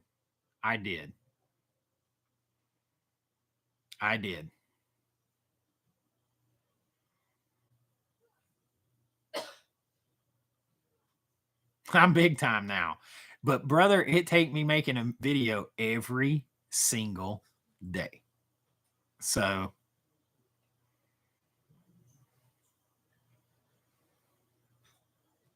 I mean, and memberships and everything else. That's right, Joseph. That's how you do. Like to me, I don't know any other way. If it's something that I love to do, I don't know any other way than doing it to the best of my ability. It will drive me nuts. You can ask her. I'll be like, I could put this video out like this, but it'd be better if I add this clip here and I do this. And I can't let myself do it if I don't. Like I can't. So I don't know any other way. The only way that I know to get things is to hard work. Like people all the time are sending me scripts. They're like, wanting me, they're like asking my advice on getting their movie made and stuff. I'm like, man, you have to do it. You have to do it. The first movie I made, I can tell, like nobody has seen this movie. Maybe this was one that we should watch. My very first movie. I won't show anybody this movie hardly now. Although it won some awards at a few small film festivals. The movie is called The Doorway. And I used to collect vintage lunchboxes, metal lunchboxes. I'm going to get back to the chat in a minute. I used to collect vintage lunchboxes. I had collected them. I had collected a ton. And I decided I wanted to make the movie. I was tired. I had worked behind the scenes in other movies. I had been extras. I had been working on movies. I'd studied film. I'd edited all this kind of stuff. I wanted to make a movie. So I sold off all of my lunch boxes, which you laugh, but it was enough money to buy 2 cameras. And at the time, it was DSLR was the biggest thing because they just had come out, so everybody could shoot digital high definition. And I spent everything I had, and I did everything I could. I basically got $20,000-$30,000 worth of equipment. Everything I had, sold everything off that meant anything to me, sold it, bought all that stuff. Then I needed people to help me do it. So I went and got on the set of American Reunion, and I started as an extra, and then I ended up working 17 days on the movie. And the only reason I was there, it was a cool experience, but what I was after was other people who wanted to act in movies, make movies, if they had any filming experience. And I was gathering people unto myself to make a movie. And yeah. And I mean, I ended up getting a line in the movie. If you go watch the movie, you can still see me. Now, I was huge. I don't even look the same because it hadn't been that long since I stopped playing football. So I was huge. But I am in the if anybody's seen the movie, you'll know what I'm talking about.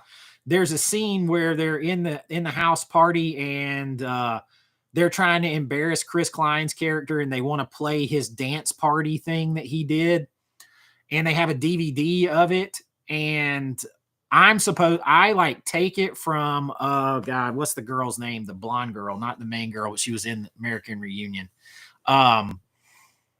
Brian should know. Where is he at?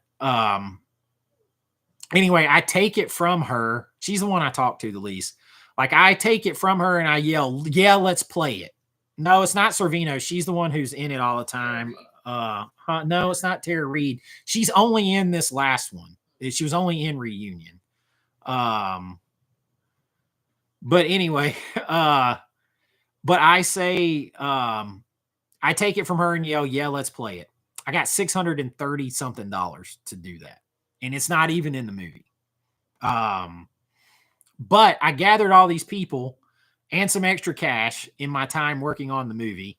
Katrina Bowden, yes, from Tucker and Dale. She was cool. She wasn't around that much. But so I gather these people, and next thing I need to do is like, now I've got equipment and people, I've got no money. So I get everybody to sign the contracts. Is everybody is working on deferred pay, which means if the movie makes money, you get money. If not, nobody does. But now I still need to buy makeup, food, locations, and all that. So I go to Indiegogo and I find somebody. I end up I bought the equipment and I had people, and I ended up making the movie for like $3,000. That's it. But he made the movie, and it got into film festivals, and that got it in front of other people who, when I tried to make another movie, I had several people invest $5,000. Somebody invest $10,000. So the next movie was Hollywood Nightmare, aka Perdition, and we made it for $14,000. We're in the big money now. Then that gets out there, and then the next movie that we do, we actually get Corey Feldman. It's supposed to be a comedy, an 80s comedy called All Sixes and Sevens, where you get all this 80s nostalgia. There's people dressed like Han Solo that are main characters that's taking place during a Halloween party. Corey Feldman is signed on. We've only got $23,000 to make the movie, and he's getting pretty much all of that. Everybody else is working for free. And the day, like 48 hours before, he decides that he wants to do the movie, but he needs for like his entourage, like 2 or 3 other people to come with him. And we didn't have the money to do that.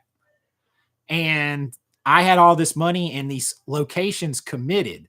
So in 48 hours, I had to get rid of him, and, he was out, and I had to come up with an entire new script, which became the movie Realm of Souls.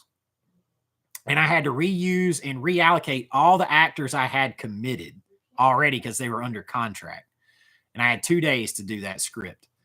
And that movie was the first one. It got in a bunch of festivals and it got distribution. And then that got us to another movie.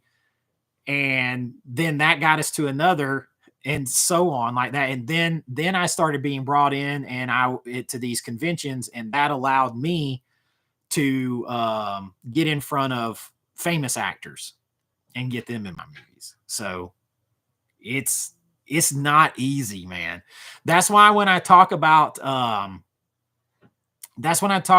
in the substance, that actress, I have a lot of that director, I have a lot of respect for her, but she don't know shit about trying to make it as an independent filmmaker. Her first movie, she had millions of dollars. Her second movie, she had studio, nearly 20 million bucks, and Demi Moore. She don't know how the other half lives. So it is a whole different ball game. Making a movie is super stressful. Super stressful. I've made music videos. It's tough too. I've shot music videos for famous people. Benton Blunt, I wrote a video for him. He was like the second place finisher on America's Got Talent. He did some of the songs in Dark Roads. He sang it. But yeah, it's super stressful, but it's so rewarding. It's so rewarding.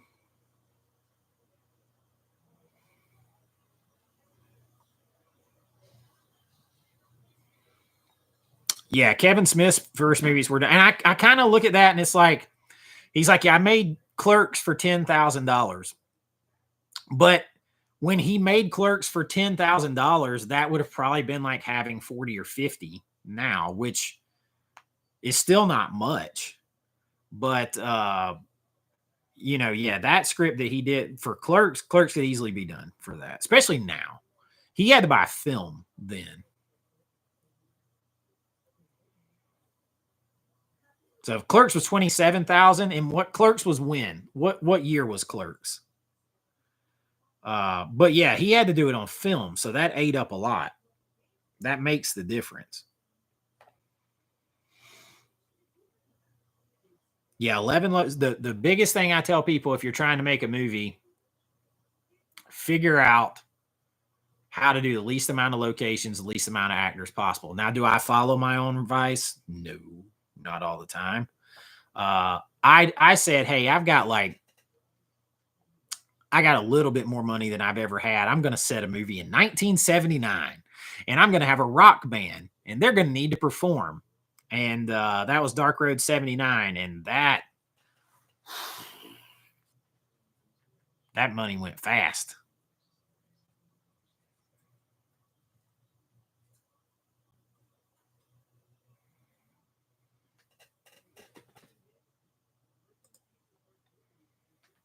Oh, wow. Yeah, we did do the goal.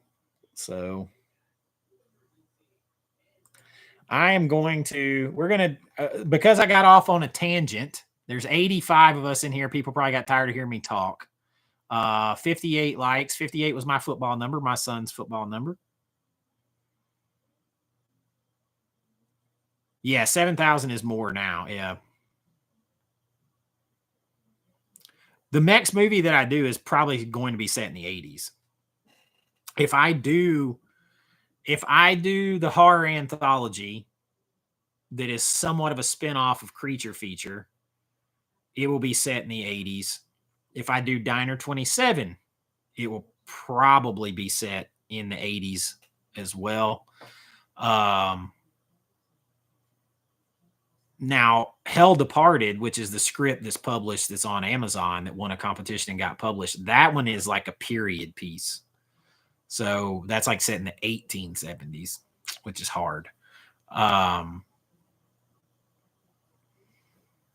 then, I don't know. I don't know after that. I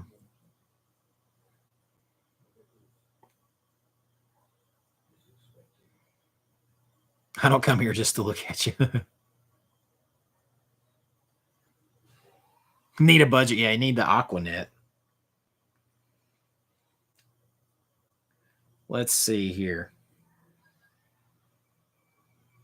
I got my friend Larry who coaches with me. It says, nobody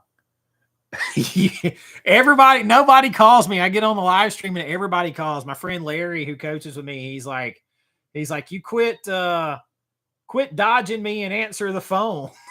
You just ignoring me. You want me to text Brandon and tell Yeah. Yeah, tell him to get on the live stream.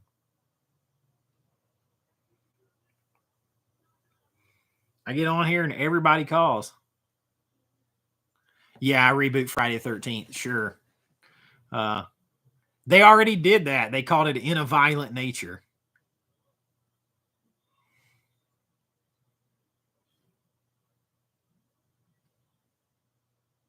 We live, bro.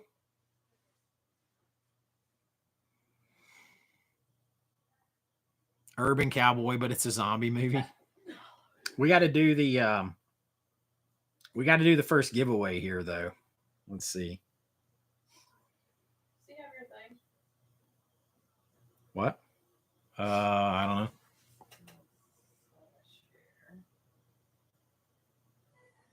We're gonna do 80s horror movie trivia for the giveaway.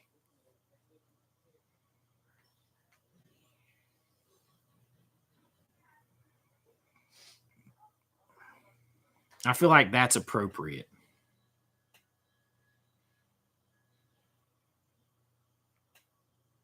Here.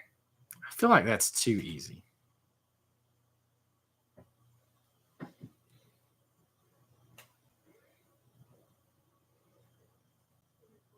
Ooh.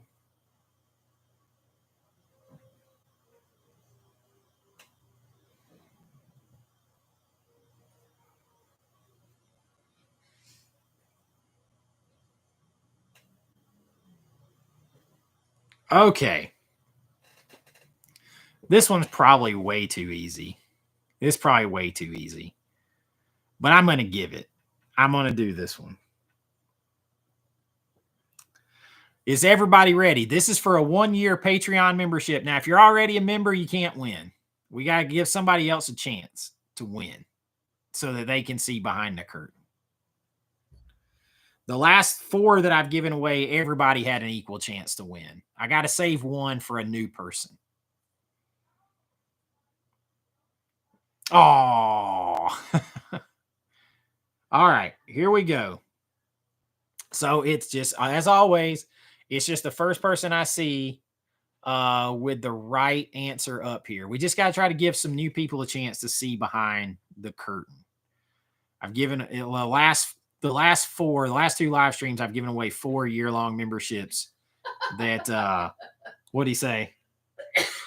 Oh, yeah. I've given away 4 year-long memberships, and like 2 people were already members who won. But she's forwarding him so he can log on. Okay. All right. In The Thing,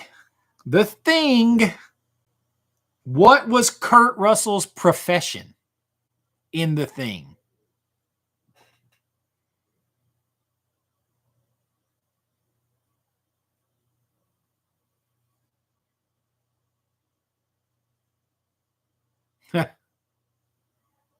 It's got to be exactly like the answer shows up here. I'm going to show it to you.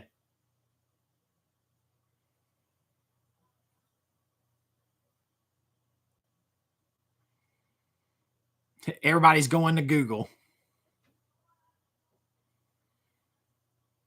Beard entrepreneur. Professional chess player. Wow, it's not as easy as I thought, I guess. Oh, it's got to be exactly like it shows up. And you can't be a member already. Movie Odyssey, you won a membership tonight already. Or you got one already tonight.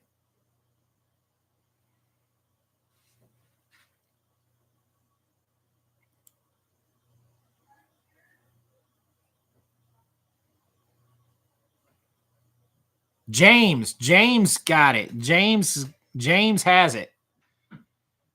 James has it. He's the first non-member to have it. His first one to have it completely correct is, well, actually Movie Odyssey does, but Movie Odyssey, you already got a membership, won a membership tonight. He is a helicopter pilot. Helicopter pilot. So James, James, email me at avawithchase@gmail.com. avawithchase@gmail.com.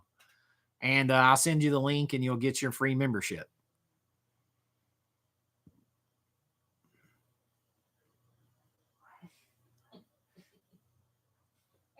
Yeah, the rule is always it has to match whatever it says. That's the only way I know how to keep it fair.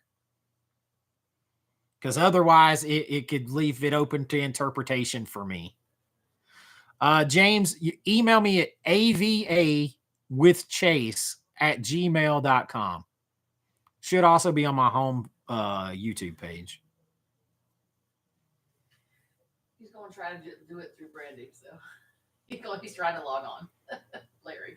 Oh, is he? Yeah. Well, poot. Yeah. I'm sorry, man. Yeah, he's a helicopter pilot. We got the answer. I thought everybody was going to just bang that one out. I thought it was going to be so easy. I was going to be like 800 helicopter pilots was going to hit it.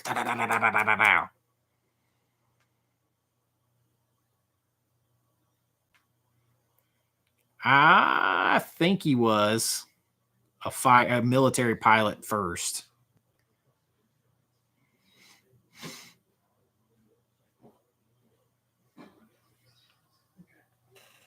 It's Brady Coward, so you'll see it. Okay. So if you see it pop up, it's Larry. The Thing is a Christmas Chronicles origin story. So I have a thing. The Christmas Chronicles is going to pop up on a list here soon. I'm just going to tell you. Because there is a list that I'm going to do, a list that makes me very, very angry. Very angry list. Get to the chopper! Am I going to watch the Wolfman movie? I had planned to until Daniel over at the Cobwebs confirmed every fear I had about the movie. Now I'm just going to wait. He's done a review of it already. And he's got 50,000 subscribers. You talk about big time. I started watching Daniel. Like Daniel had just gotten 10,000 subscribers. And last June, I was watching his live stream. I'd already started my channel for like a month. And he did his 20,000 subscriber celebration, and now he's doing 50,000 subscriber celebration. Like, holy crap! I love Daniel's channel.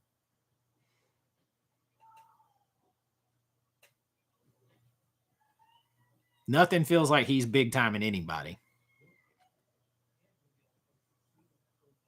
Yeah, he jumped from 20K to 50, like that was like late June, and now he's at 50K. So, and like he's gotten like 5,000 subs a month or something. Oh yeah, well, Decatur, yeah, you're not far from me. I'm in Gwinnett.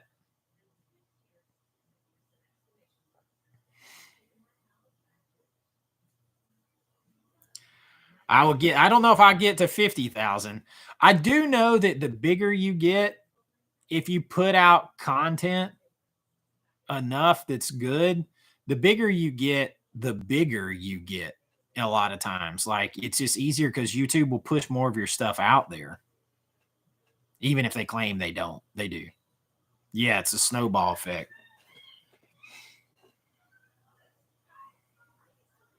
It's like some people will say, I see all these people trying to give the secrets to YouTube all the time. There's not really that I found secrets, but one thing I can tell you that I don't agree with is they're like subscriber count doesn't matter.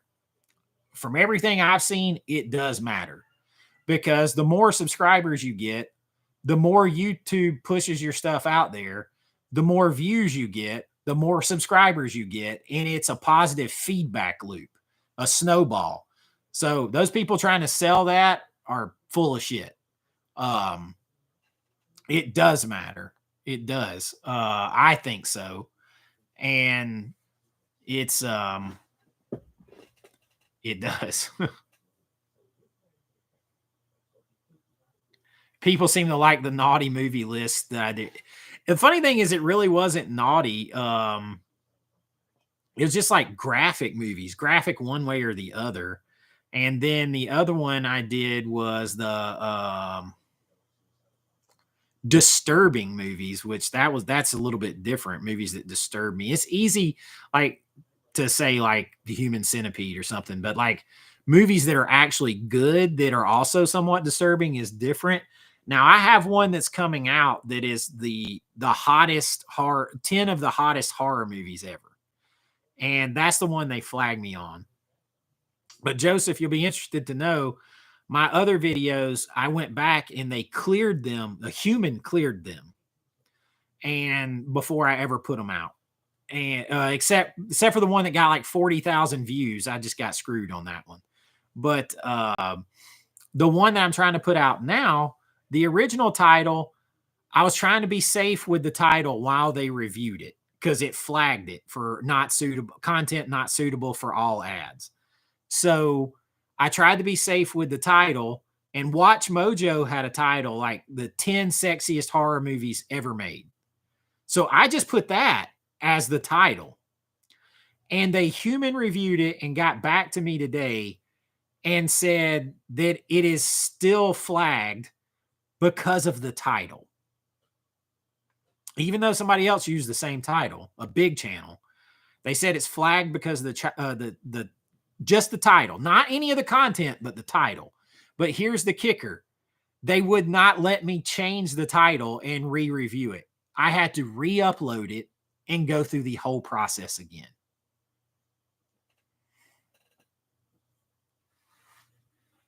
So, yeah, some of those the big channels, they get away with anything.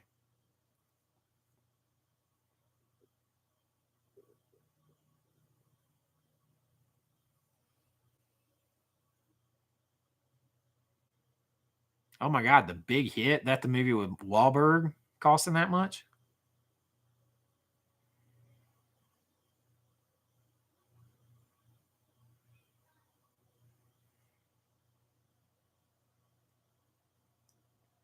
That's crazy. Lou Diamond Phillips. I haven't seen that one in a long time.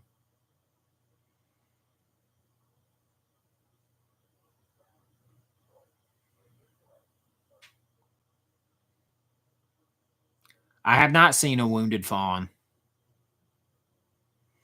I think Watch Mojo might have one. That feels very AI to me. I was just looking for something that was like similar to mine with a title that was safe. But so now I'm trying to re-upload it as I just put it as 10 over the top horror movies. Once they approve it, I change the title whatever I want to. Because once it's approved, it's locked in. I found that out on the other one. I think you re-upload it. I already re-uploaded it and requested a review. Hopefully it'll be out tomorrow. If not, maybe they'll have it reviewed and cleared for Sunday. Career opportunity. Cobweb said A Wounded Fawn is... yeah, I just saw Daniel talking about that one. Yeah. He got that from the Shudder like Vinegar Syndrome partnership. I bust some caps. Oh, Alfonso, I appreciate it. I appreciate the super chat and everything too, man. I really do. Get some rest. It's 4 a.m., he said over there.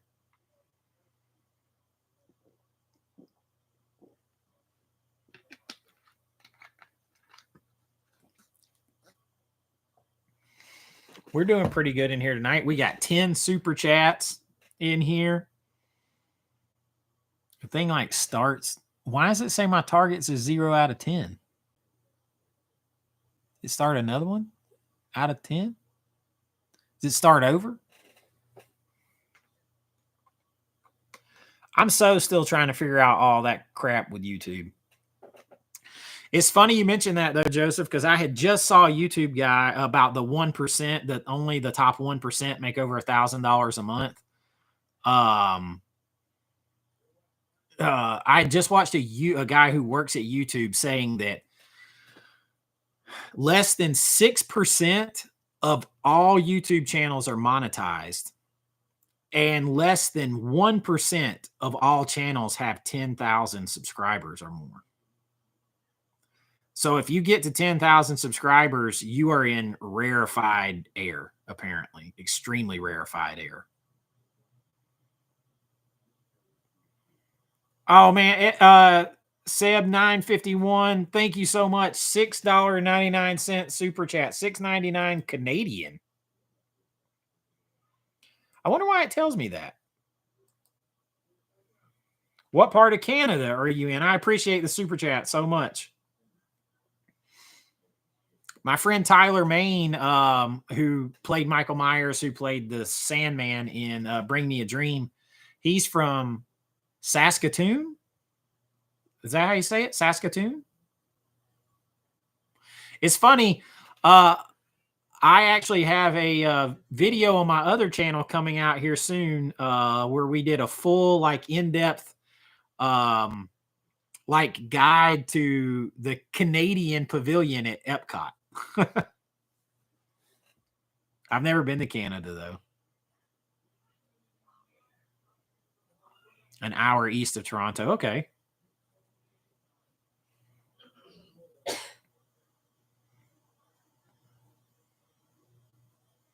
Oh, yeah. Well, yeah, he did a good job. We always kept calling him the way the costume kind of looked. And that's a situation where we ran out of money, and his face could, like, he was having problems with the actual makeup prosthetics. So we didn't actually completely plan for any CGI on that, but we had makeup problems. So we had to do what we had to do, but we just kept saying he looked like an angry Amish guy. Kept making him laugh. And there's behind the scenes of a night where we're filming, and me and him and my assistant director, Edward, and Jesse Cove, we're all drinking bourbon and filming a horror movie. And I don't recommend that.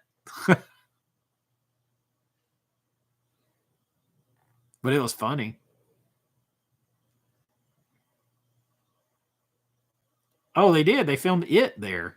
The original or the recent one?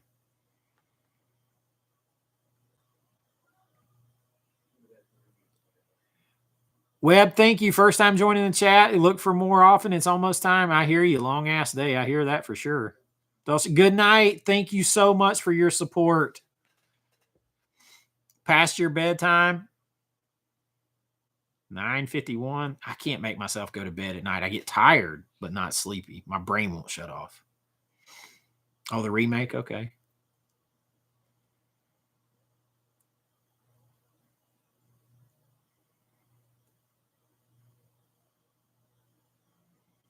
Oh, you got up at 5:30. Yeah, that's early. Hey, Becca. Wait, you laughing at me, Becca? Who are you laughing at? Joseph, thank you so much for hanging out, man. Dinner with the fam. I choked down some spaghetti right before I got on. It's the only thing I've ate today. Had some spaghetti with meatballs. A little bit. I'm cutting down. That's all I've had today besides protein. Protein powder. Watch anything on Tubi lately? No, but last night I started watching on, because Max comes free with our cable, and I'm getting ready. Steve, what's up, man? I'm getting ready for my Chase's Criterion Closet critiques. And the first one I'm doing is Gina Gershon. And one of her movies is Lola Montez, which I knew nothing about, but I watched most of it last night. It's from like 1955. I can't tell you what's happening in it, and I saw most of it. Beautiful colors. And they had there's like a whole story where they had to rescue it and go back and add parts of it, and it just premiered again at like Cannes Film Festival or somewhere else in like 2008, something like that. Oh, the drinking and filming, yeah.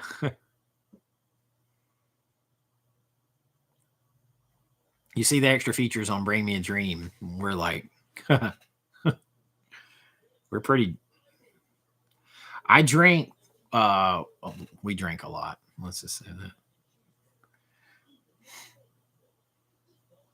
There was one night when Tyler, after we finished ours, and I was helping them. I was editing and helping them film on Penance Lane.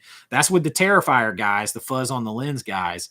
We were at his house, and that he was having a party, and like John Schneider was there, and hit like Tyler's neighbors. There was like a bunch of people, and I ended up having to carry Tyler's neighbor. John Schneider slept on the couch.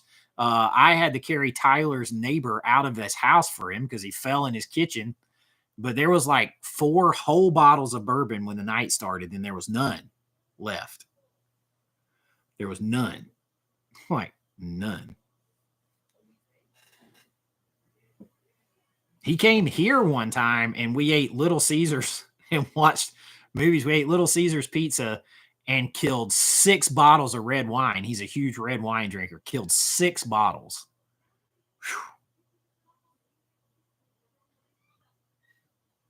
No, not really. Didn't really talk Dukes of Hazzard with him. Well, he has the one story where he was only like, where he was talking about how he was only 17, I think, or when he went to audition for Dukes of Hazzard, and they wanted a country guy. And now John, he was born in New York, but he moved here when he was young, and he went to like Sandy Springs or Powder Springs High School here in Georgia. It's where he's from. But on the casting, he went, and while he was in line, he held up a sign that said, "Cast me, I'm country, I'm from Snellville, Georgia," which is funny because Snellville is where I live, and I have for a long time. And it used to be very country, and now it just looks like an extension of Atlanta. It's pretty much just a city. But that was pretty interesting, funny coincidence.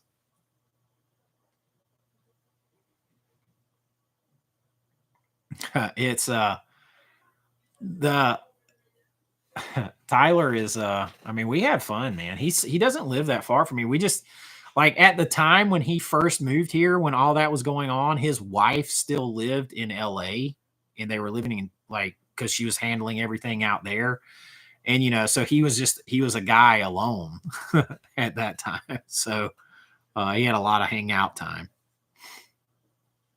I like Little Caesars too. John Schneider is awesome. So he came to, he was there. I saw him, and I edited that movie, Penance Lane. Y'all, you can check out Penance Lane on, it's on several streamings. So I edited that movie, and all the like little insert shots, there's shots where they're in a car and stuff like that. I shot all those shots. And the rest of it was shot by the Fuzz on the Lens guy, Michael Levy, and stuff that do the Terrifier movies. But that movie is on, and so it's Tyler is in it. One of my best friends in the world, April, who is in some of my movies, she is in it. John Schneider's in it. Diamond Dallas Page is in it. Booker T is in it because Tyler used to be a wrestler. Dan Roebuck is in the movie. So it's check it out. Check it out. I edited it. It's and then what's his name? He's another like famous editor. Worked on it too, and I colored it. I color graded and color corrected that movie. Yeah, DDP is in it. So if you want to see something that's not mine that I worked on, it's that one. But John Schneider, saw him there, and then he invited us. He's been making independent movies, and we went to his premiere. A picture of it, me with him at his premiere for 4 to Go is that he had here in Atlanta is on my YouTube homepage. He's a cool guy. I've been to a couple festivals with him. The movie is called Penance Lane. Oh, and Scout Taylor Compton is in the movie too. She was actually supposed to be in Bring Me a Dream. If you've seen Bring Me a Dream, she's supposed to be the like crazed girl that's running, like that's like holding everyone at gunpoint. And the day before filming, she got called back to a contract that she had previously signed in LA because it was right at the end of filming Penance Lane.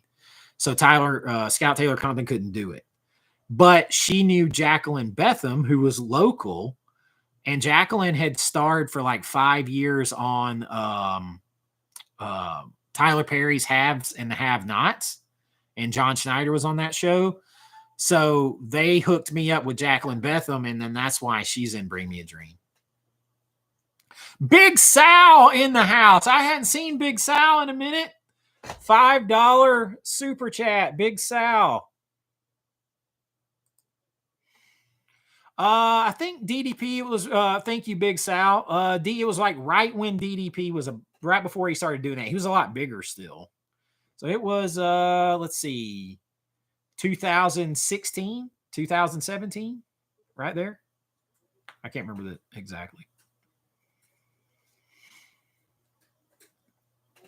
And then the guys from Fuzz on the Lens, Michael Levy and stuff that do Terrifier, the producer on Terrifier, the film production crew behind Terrifier movies, and All Hallows Eve. I can't remember if they had just done All Hallows Eve, but then they did this other movie called Abnormal Attraction that's pretty good too. Tyler's in it, and so is like Tom Hanks' brother and stuff. And they were here as part of a couple of my film festivals.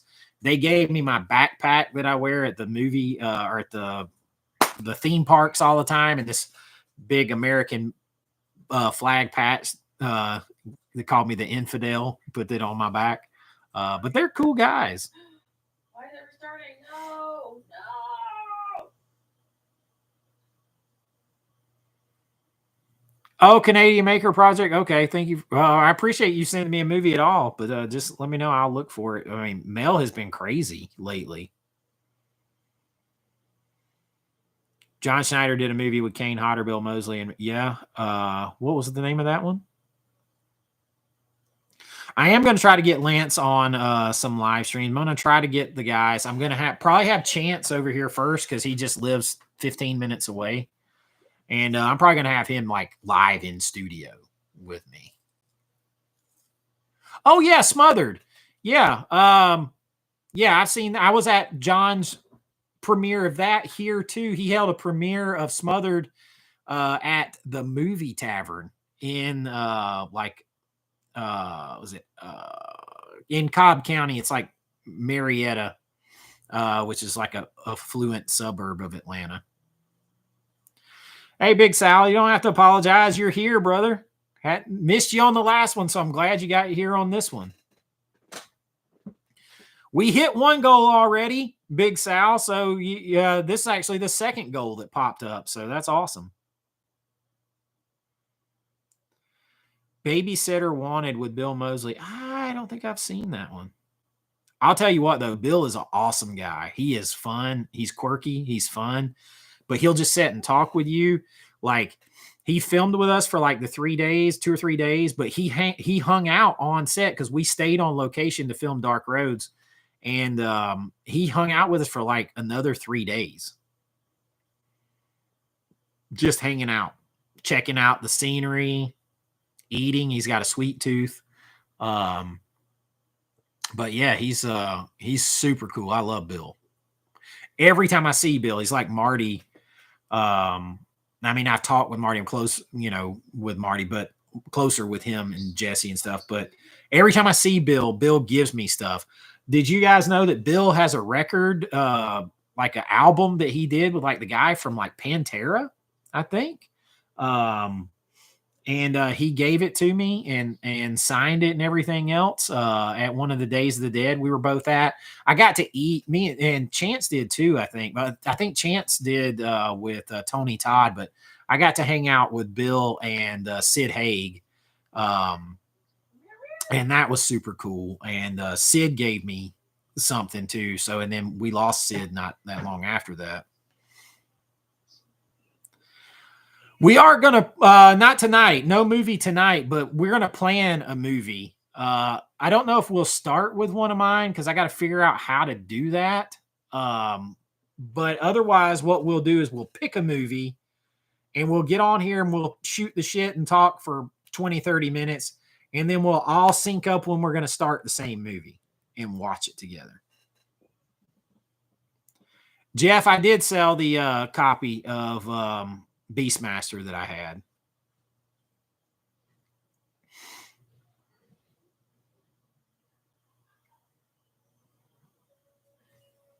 Big Sal gifting 5 AVA Pop Culture memberships. Man, I appreciate that so much, brother.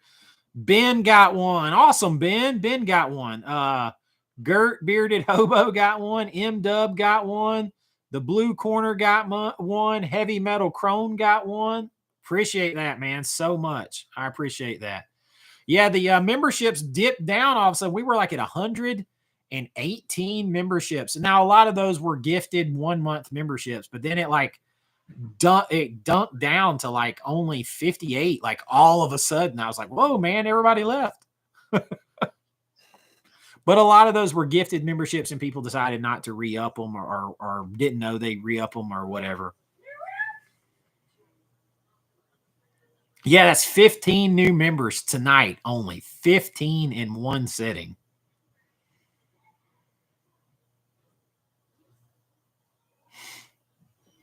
That is awesome. I appreciate that. Big Sal coming in. Him and Canadian Maker Project making it rain. I'm gonna say they're making it snow because it's I had so much fun with the snow coming down.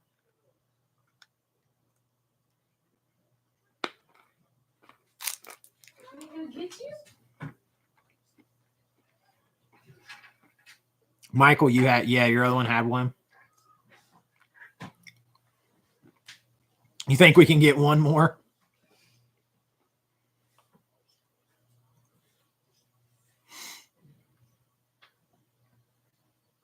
Woke Niner, you're on the Patreon too, aren't you?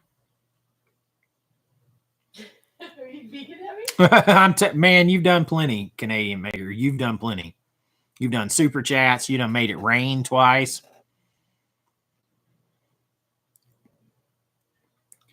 Your brother doesn't care for Conan the Barbarian. How do you respond to that kind of language? Well, you cut him out of your life. That's the only way you can do it. I mean, how do you... Conan, what is best in life? That's what you ask him. Say, what is best in life?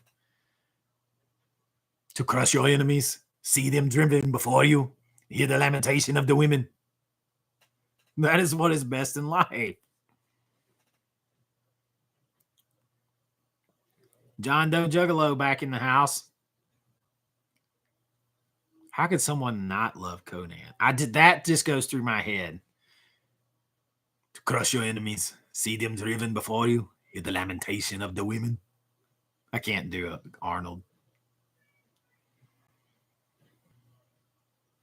That's what I thought, Mike, on Patreon. I feel like I owe you $5 for the impression, Big Sal. I appreciate that, man. $5 more from Big Sal. We're almost halfway to that other one that popped up. I don't know how to. It's up under. I can't see because you guys can't see, but my mic is right there, and it's blocking like the chat.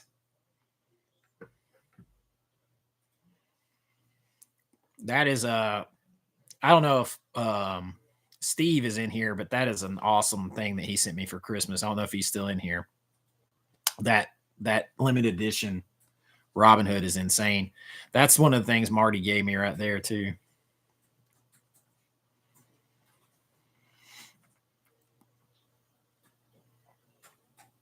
Brother is out of the wheel. Yes. Yeah, see, Steve, that one is on. That is on my that's on my mirrored turntable right there. Man, I was like a damn big kid when I opened that. I might have jumped. And I text Brian right away. I was like, ah!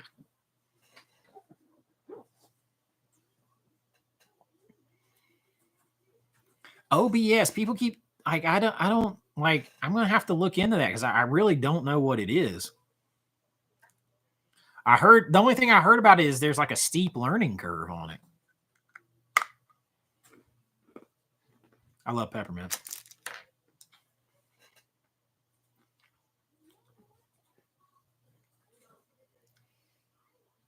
Nightbot. I'll message you, Canadian Maker. Crom laughs at your four winds. I know. I'm coming to come get you. I'm gonna come get you. What is Nightbot? What does that do?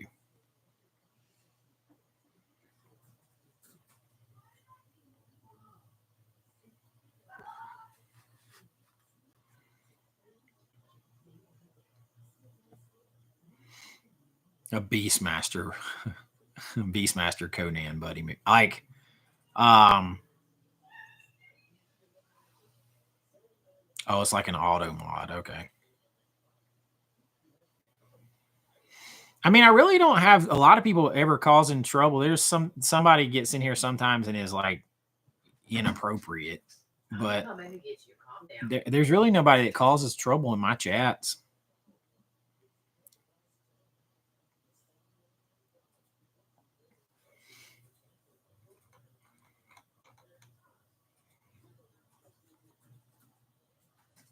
You're still reading. Well, it's a big that Conan release is one of the most like loaded releases ever. You see my Conan behind me.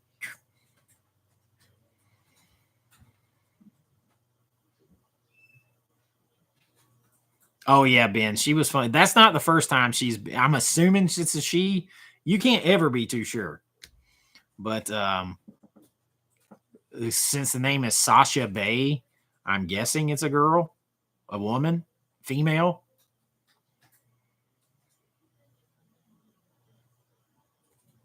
Oh, I didn't care anything. I like Jason Momoa. I didn't care anything about seeing a remake of Conan. Apparently, neither did anyone else.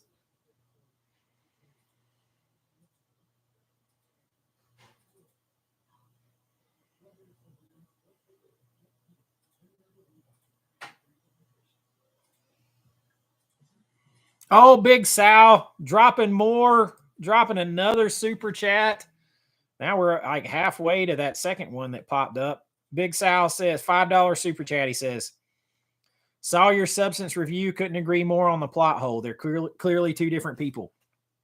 They are. And so then there's no benefit. And I had some people say, well, maybe they really are conscious of it. But actually the director says no, that they're not. They're not conscious. They only get they only get little snippets right before they change back that almost come to them like a nightmare in the subconscious. And you see that when they wake up. And then, because if they were conscious of it, like if Demi Moore was conscious that she was killing her other self, she probably wouldn't do it. And you see how they wake up and like Demi Moore discovers that that the other her has been like gone, used several more plastic containers and left her there. And so then Demi Moore leaves a mess around the house. And then the other her wakes up and sees that and discovers that all over the place and gets mad. They don't know what each other is doing.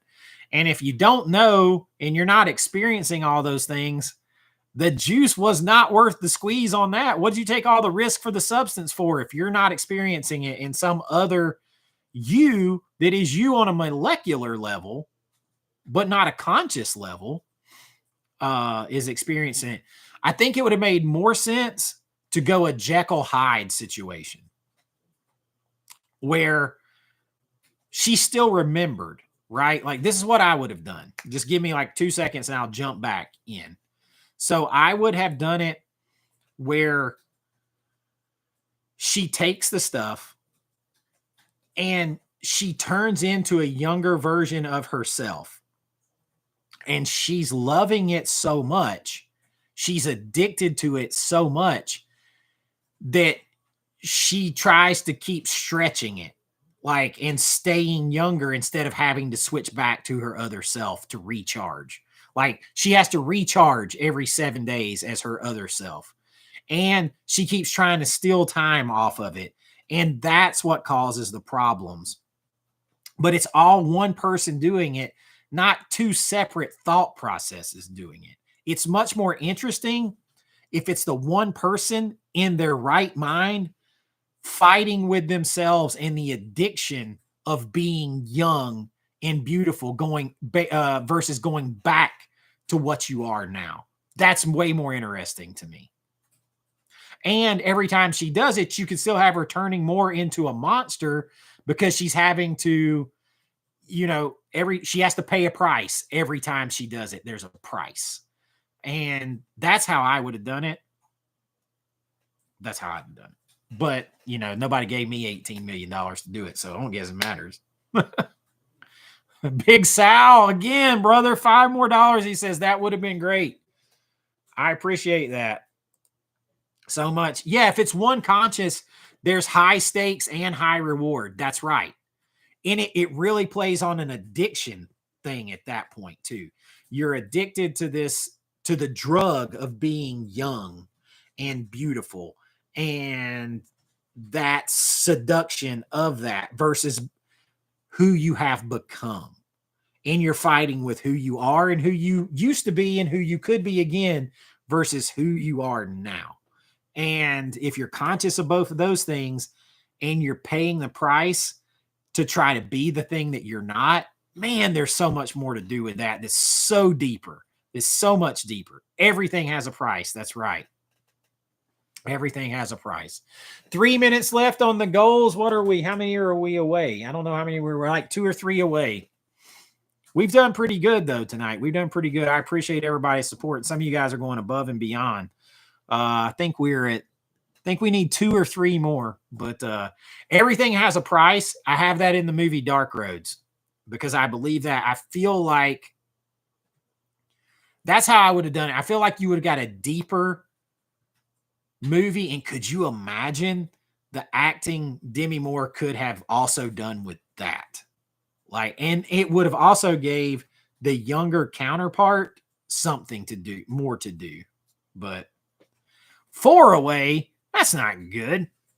But hey, we're still, that's 6. That means we did 6. I don't even know, like, I guess it just restarts it if you make the goal. Or I set something to do it. I don't know. I won't fail this goal. I got 1 minute. 1 minute. Big Sal gave another $5, said I won't fail this goal.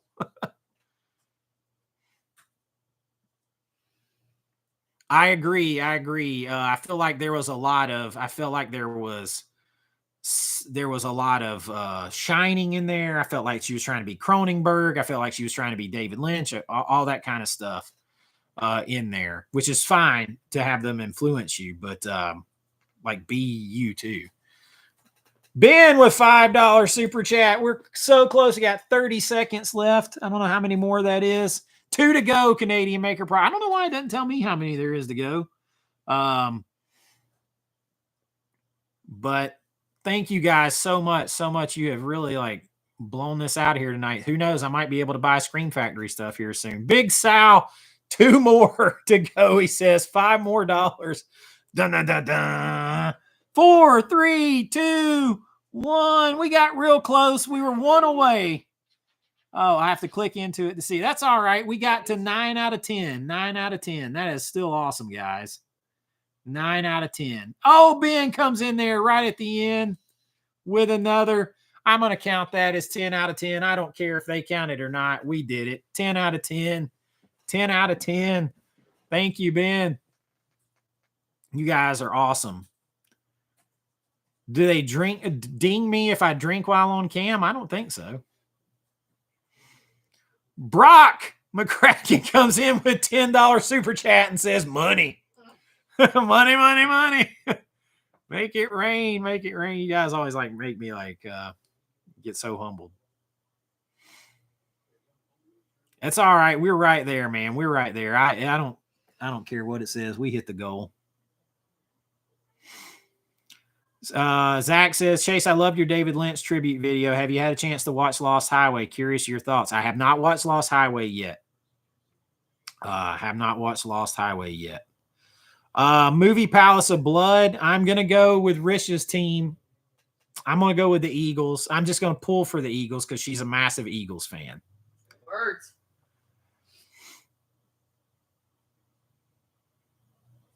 We're going to watch Saquon get it done. Woke Niners like that.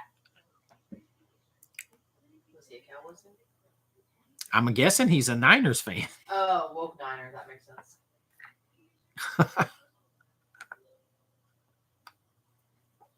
Listen, I'm a fan of Brock Purdy. And they got Happy wife, happy life. They got Christensen out there now, don't they? Well, I'll say this: the Eagles have a lot of ex-Georgia Bulldogs on their team, so basically their whole defense. I think Howie has property here in Athens. Who the Eagles? The Eagles play who this weekend? I just saw it. And I just blanked. Yeah, on defense, Woke Niner. That there was a stat the other day that Georgia team from 2021 and the 2022 team had 17 first-round picks between those 2 years. That's insane. You won't find an NFL team that has 17 first-round picks. Ooh, Rams. It's going to be a lad show. No, Lad plays for the Chargers. I always mix them up. Stafford plays for the Rams, and so does Stetson Bennett. Oh, Stet. It's going to be a dog reunion. Could be Eagles versus Bills. It could be overall at the end. James Cook, another Bulldog on the Bills. He is running wild at running back. It's going to be a good game with the Ravens. The Bills. Do I own In the Heat of the Night the series? The old series? Like, I grew up with the old series with what's his name in the lead? No, I don't own the movie either. Oh man, what was the guy's name in the there was the black guy and the white guy, the older white guy, the two guys in the Heat of the Night TV series. I do plan on making one more film at least, John.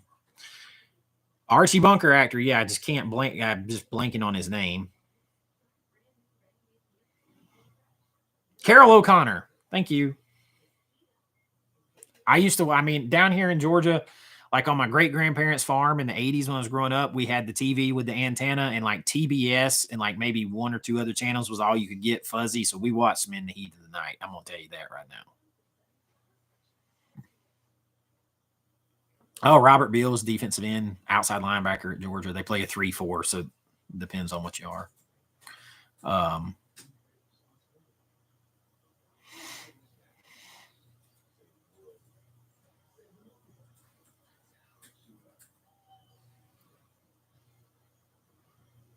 I do plan on making one more film, and I really, in all seriousness, I'm going to start with one movie. I want to acquire a movie to restore and put out on physical media. But I want to put my own movies out on physical media too. Yeah, Superstation, TBS. Yep.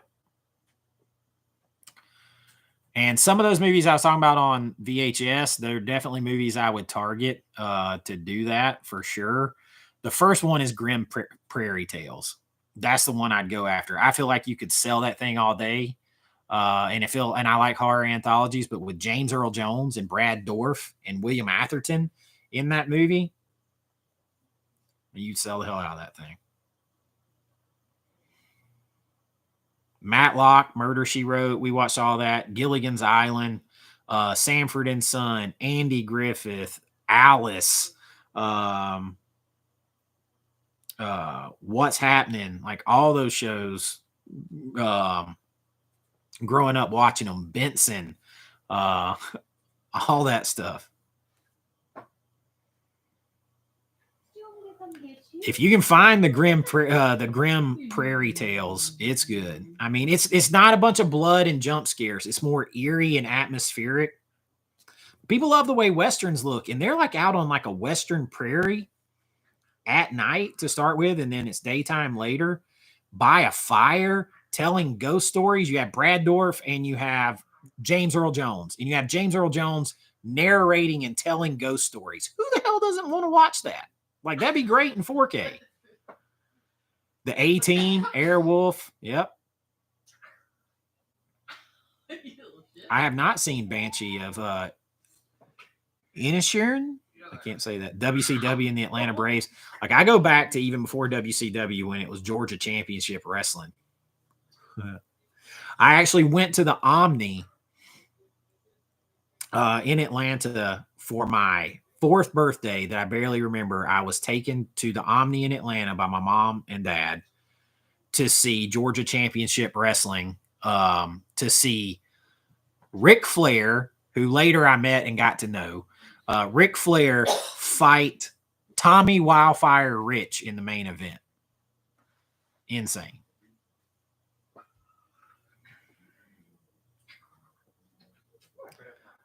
I Come in Peace, which I don't know if I've seen that one.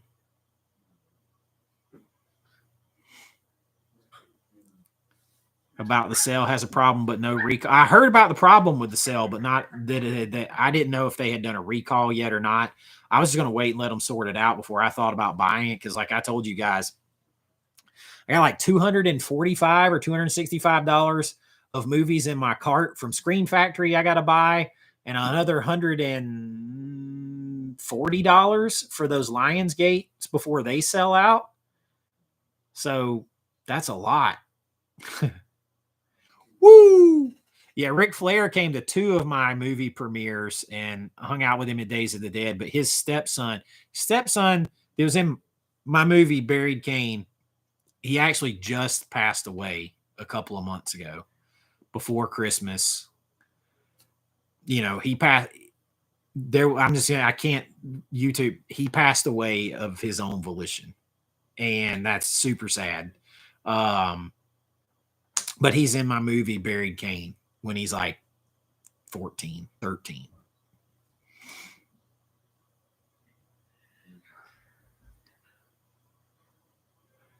New Honora video up. No YouTubers were harmed in the making of.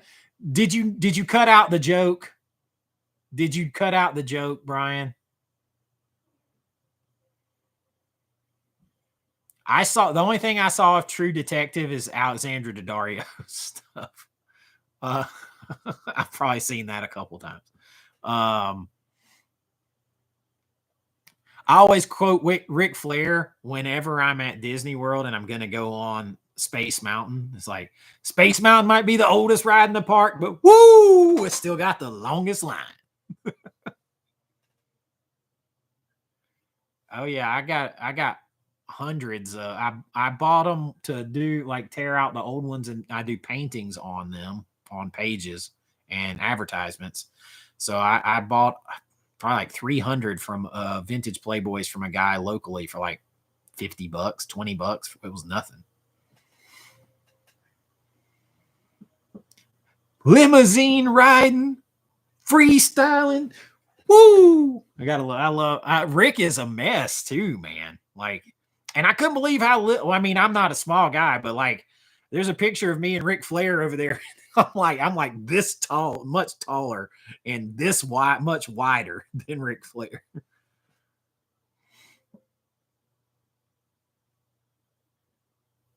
Riptide, yeah, and oh yeah, we watch Moonlighting all the time. You blurred out the face, Brian. I can't wait to watch that. Brian's got a good video coming. Y'all have to watch that when you get off here. Yeah, see, Big Sal says Brian last movie standing, still waiting for his stream. It's 2025, bitch. Get on it. That's what he said. I might have added some of that.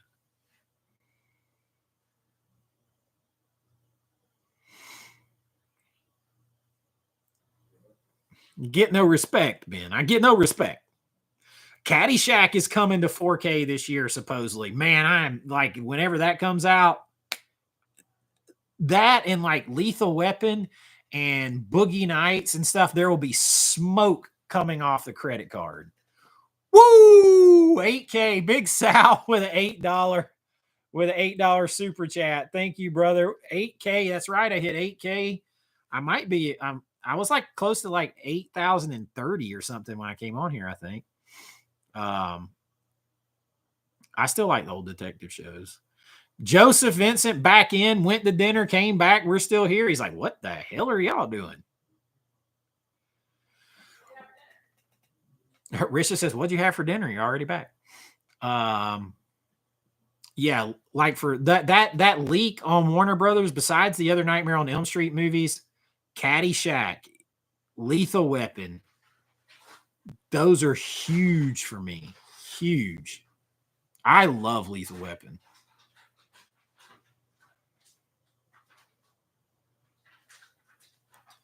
Yeah, Blake. Yeah, so we're close to the same height there, and I'm like, the there's your protein. You'd be surprised. It's and like actors too, man. Actors are tiny. Like Dark Roads, I'm barefoot in some of the stuff because the framing is bad.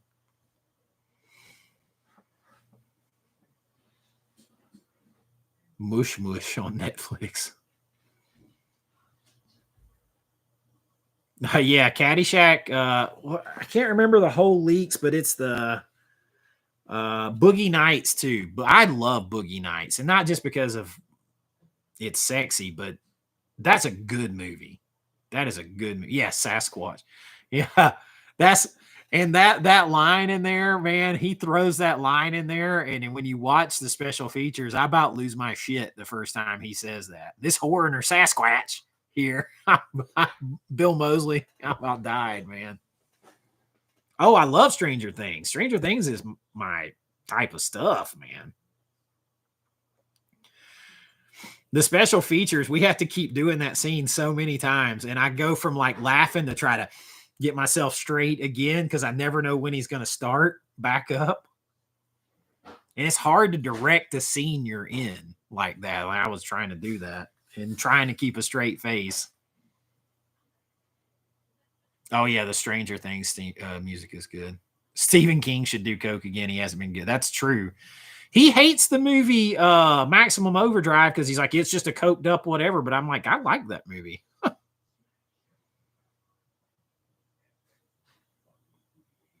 Yeah, Burt Reynolds said he regretted doing it. Man, Burt did some dirty stuff in real life, though, man. My friend Lance produced Burt Reynolds' last movie. He worked with Burt Reynolds on Burt Reynolds' last movie. And I'm a big Burt Reynolds fan. Burt Reynolds might have regretted it for some reason, but Burt Reynolds, it might be one of his best performances ever. I haven't seen any of the Hell House LLC movies. They were put out by Terror Films, who was originally going to put out Dark Roads. I haven't seen them yet.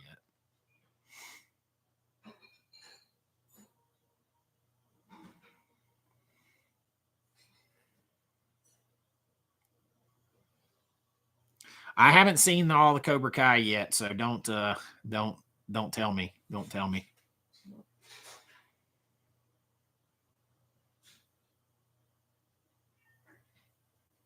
Yes. See, yeah, like how could you regret Boogie Nights, but you didn't regret Striptease? Because he is a freak in Striptease. But I love Striptease. I love Striptease. It's in that most recent video I did, I think.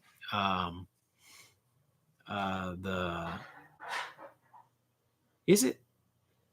It's in one of those videos I did that got flagged. Striptease is awesome though. Oh yeah, it's in my steamy video or movies where he covers himself with Vaseline. What the hell?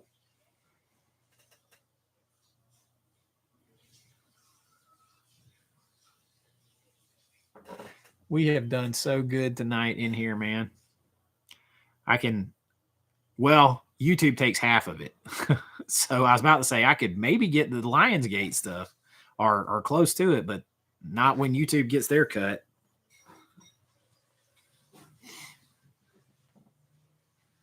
Everything I get off of this channel, most everything goes back into the channel.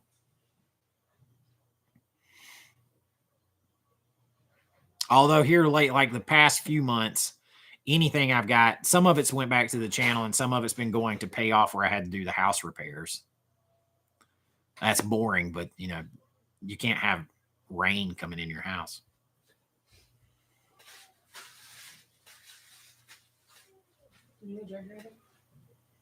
I'm all right.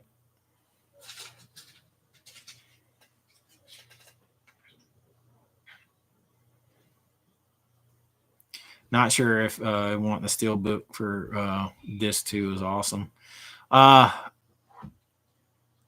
What am I getting from Lionsgate? So I don't have any of those Tarantino. I'm a big Tarantino fan. I do not have Jackie Brown. I do not have either Kill Bill, and I don't have Reservoir Dogs. So I don't have Apocalypse Now either, but I was just gonna say, screw it, I need to wait. I can't buy it. I can't even afford those four. But those four Tarantino movies are like a must. And I haven't seen Jackie Brown since the movie theater. So I'm really looking forward to that again. But when I heard the Lionsgate guy do the interview with Jake at Steelbook Obsessed, and he said that those are actually limited, and when they sell out. So I thought they were going to do it like Criterion Collection, which is exactly what they're trying to do. They got the Lionsgate limited, so it's an LL word in the shape of an L, the way Criterion Collection does the CC. The only difference is Criterion, as long as they have a license, they never run out of movies. But the guy from Lionsgate said they're only doing a certain amount of each one of those, and then that's it. So, and then now they've went and announced The Third Man. That thing sold out with Criterion. It's going for hundreds of bucks. So, that's Orson Welles. I haven't seen that since I was in college. But I definitely want to get the Tarantino ones at least. I don't give two shits about You're Next. I didn't like that movie, and I have it on 4K for Second Sight. Otherwise, I had initially planned to try to collect everything from that line, but the Conversation I don't have, but it's $80. And Apocalypse Now I don't have any of the four Tarantinos. I don't have The Third Man. I don't need You're Next. So I guess I'll just be getting what I want, like what I can afford. But definitely the four Tarantino movies are like a must. The same way Scream Factory, the Carpenter movies, and Night of the Creeps. I mean, I know Jason, I was talking to Jason Lively on Instagram, messaging with him back and forth, private messenger, because I know him through April. And, you know, he's excited about it coming out. And I'd like to get the posters, and I'd like to get him to sign them and maybe give one of them away on here or something.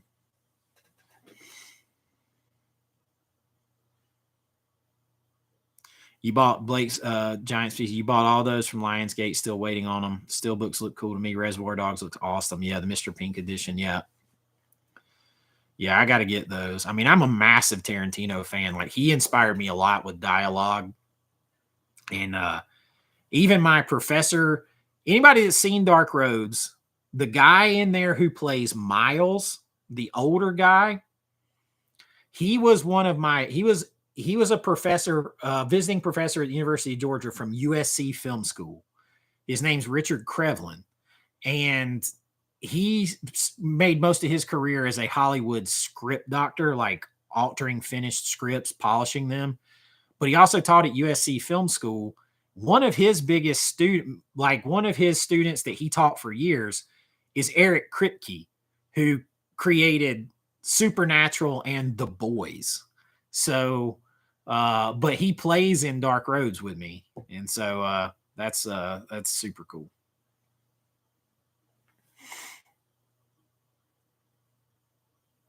But he's the one that told me that I wrote dialogue better than anyone, and he'd never seen anybody write as fast as me. And he taught like Eric Kripke and a lot of other people.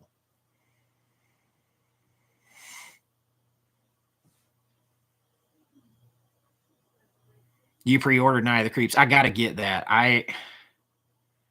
It's hard, man. I thought January was going to be slow, and it's not. It is not slow. And it's just tough because it's right after Christmas and everything else. My kids are in there having a fit.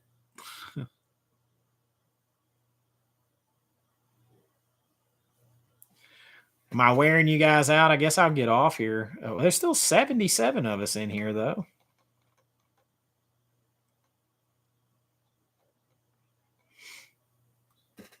We've done so well. There's still 7. They're usually aged like milk. I threw that line at him ad-libbed. Woke Niner's still in here. Big Sal used to always keep track of who was in here. He's like, this many likes and this many people.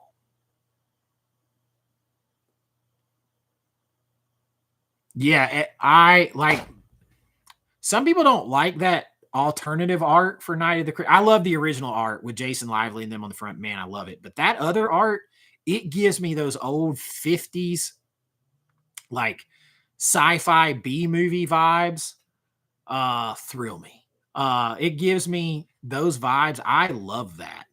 Like one of my favorite places at Disney World is at Disney's Hollywood Studios. They have the sci-fi drive-in diner, and you go in there and you set in cars, and it looks like a 50s drive-in, and they play like clips from old 50s B horror movies and sci-fi movies. I love that. I've been thinking about maybe doing a favorite like retro sci-fi list like that. But I don't know if anybody would watch it because I like a lot of those old movies. Matter of fact, I ordered It Came from Mars or Attack from Mars or whatever it is. I haven't seen it in forever from Ignite Films because I'd like to see one of their other 4Ks and see how they're doing on stuff. I'm getting, and that's another thing I got to order. That's the one I forgot, Reanimator. Because no, despite how much I talked about how great Reanimator was, they're not sending it me for free. Juanita would watch. But yeah, I think I might do a couple of retro horrors, retro sci-fis like that. I just for me, just like if nobody watches them, I get it, but I like to talk about it. Oh, the Watch Slinger says, "Hey, joining from the UK, joining from Britain. Love your channel. Hey, welcome aboard. Appreciate it. My cousin, I think I told this story to some of you guys. I just met one of my cousins, like a fourth cousin from Ancestry. We connected through Ancestry, and he's from Derby in England. And he came over earlier this year. We hooked up a couple times, and super cool. Just love that connection. Yeah, the Reanimator. I'm afraid that once it's gone, it's gone.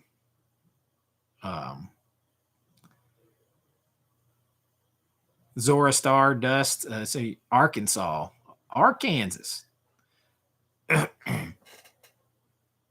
Almost 4 a.m. over there. I'm keeping you guys up. Big Sal would watch the retro sci-fi and retro horror. It Came from Outer Space 3D Blu-ray is great. Which Reanimator are you going to get, Woke Niner? Are you going to take the chance on the $120 pack that you might get the signed poster and stuff? True Romance, some Tony Scott. See, I like that one. I don't like that one as much. Like, if people ask me what's my favorite Tony Scott film, and people are like, True Romance, True Romance. I'm like, Tony Scott, it's Top Gun. Like,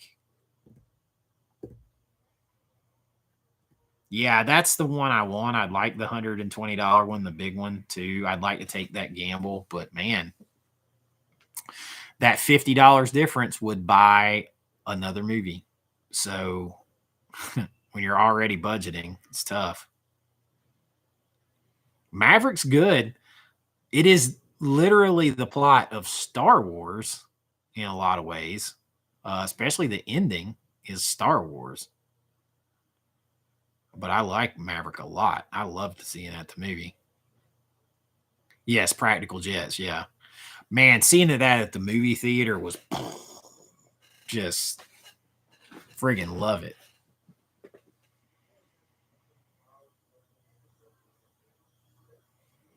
Both of those movies. It's rare that a sequel that like two movies can be that good in a like that's just rare.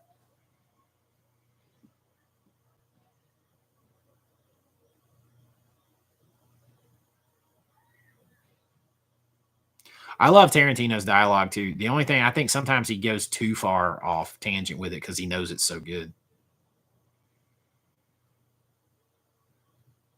I was too, Joseph. I was like, man, and then I was like, are they gonna put, agenda pushing? Are they gonna have to cut it down for this or put that in it? And they just went balls to the wall like it was an 80s movie. I loved it. Christopher Walken is always good because he's Christopher Walken. You gotta, an owl doesn't know that he's an owl. Hootie owl. Salmon says, $20, dude, come on, man. $20. Big Sal says, better get on the Lionsgate hunt. Yeah, man, I appreciate that, Big Sal. You're crazy, man, but I appreciate it.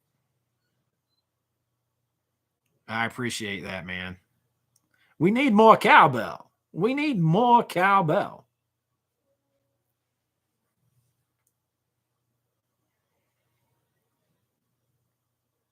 Big Sal, you're too generous, brother, as always.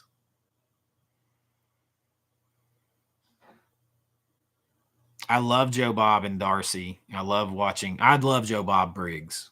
I love Joe Bob Briggs.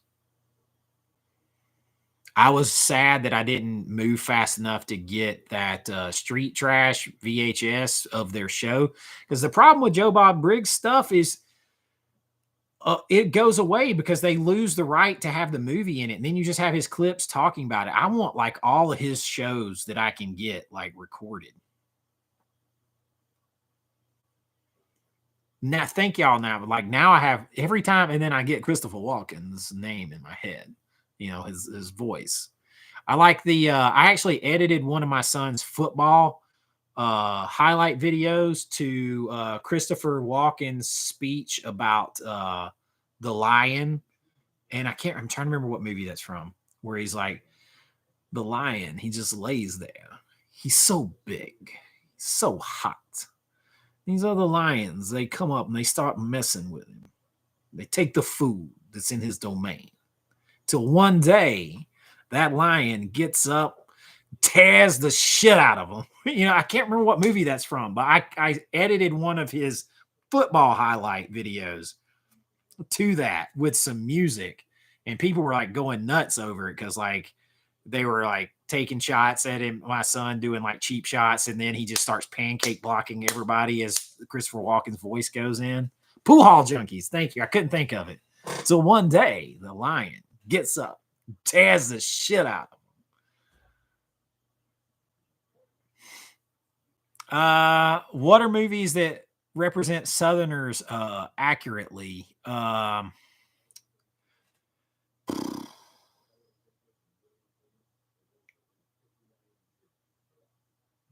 problem is,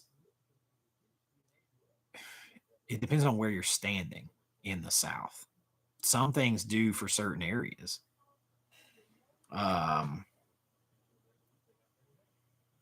Do a video of German horror movies. That's not a bad idea.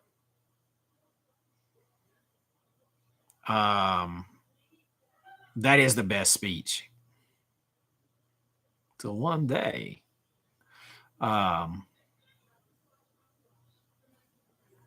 Oh, same age with Blake, Giants PC.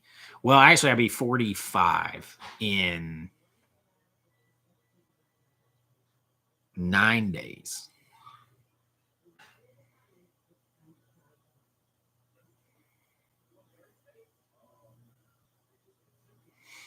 Mississippi Burning. Is that one even? Does that even? Thank you, Joseph.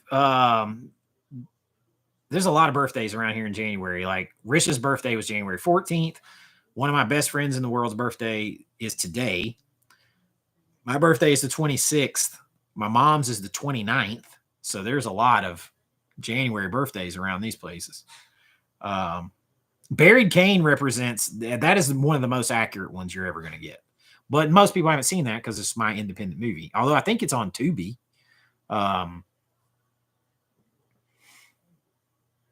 Fried green tomatoes in parts. Like some things it's like in parts.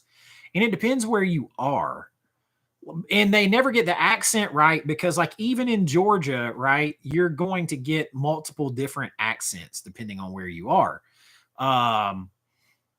Like part of Atlanta down to like Savannah is that classic Southern lilt that Hollywood likes to do, like in Gone with the Wind, like the aristocratic, or like if you've ever seen Midnight in the Garden of Good and Evil, That is the aristocratic Southern lilt. There's the classic Southern accent, but that's only for a part. And then up in like North Georgia in the hills, you're going to get that Appalachia accent. It's going to be way different up there. You know what I mean? It's going to be something like that. So it just depends on where you are. Yeah, Driving Miss Daisy. That's a good one. And they got that Southern lilt. Dan Aykroyd is like, oh, Mama. It's pretty accurate. Dawson's Creek is legit. Where they're at in Kentucky in Justified is legit. But it just depends. Like it really does. I have an underrated series for you guys if you've never seen it. I may do a series video here soon.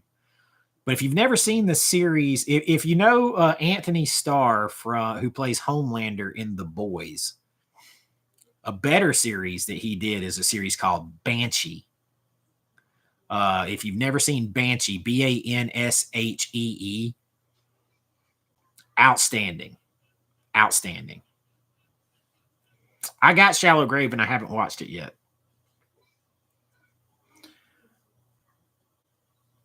Yeah. Back in the mountains of eastern Kentucky. Yeah. I have been to Whistle Stop Cafe. I have. And I love fried green tomatoes, the actual food.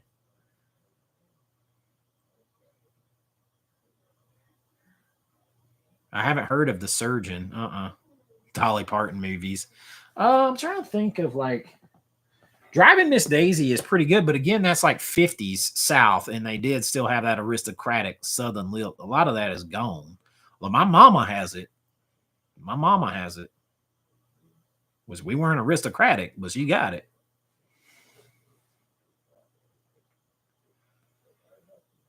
Forrest Gump was filmed in a lot of Forrest Gump. Well, like where he's sitting on the benches in Savannah.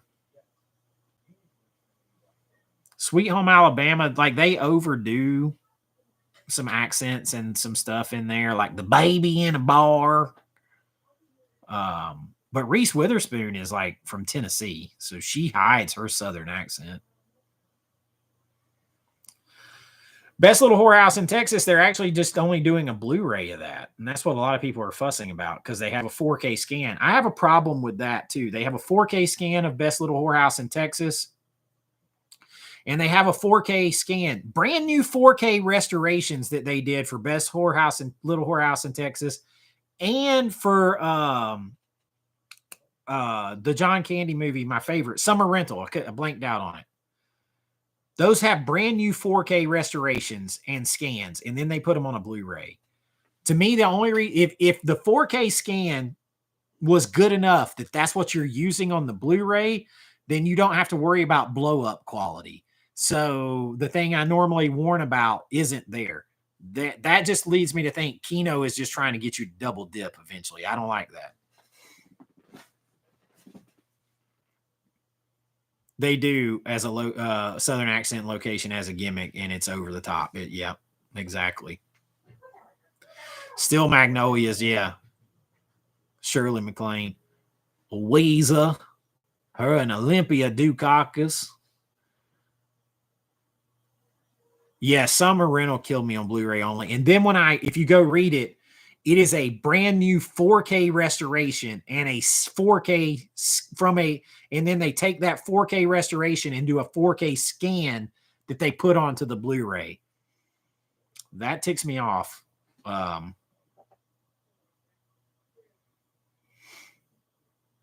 Summer Rental is maybe my favorite John Candy movie. It's got Jimmy Buffett in there and that soundtrack. He's supposed to be from Georgia going down to Florida, all that kind of stuff. I loved that so much as a kid. That and Great Outdoors. A lot of people, it's like Planes, Trains, and Automobiles and different stuff like that. It is Summer Rental and Great Outdoors for me. Yeah, Sandra Bullock does overdo the Southern accent a little bit. Criterion does that with a lot of them. I'm sure that they'll be good. I mean, I want to get Uncle Buck too. See, that's another one. Uncle Buck, Dante's Peak, Daylight. Daylight, super underrated Stallone movie. Daylight. I want all those Kinos. And then you've got Scanners and The Brood. So, I mean, I've been doing my Cronenberg collection. I mean, it's just, and people are like, oh, physical media is dead. I'm like, there's literally more coming out than we can keep up with buying. What are y'all talking about?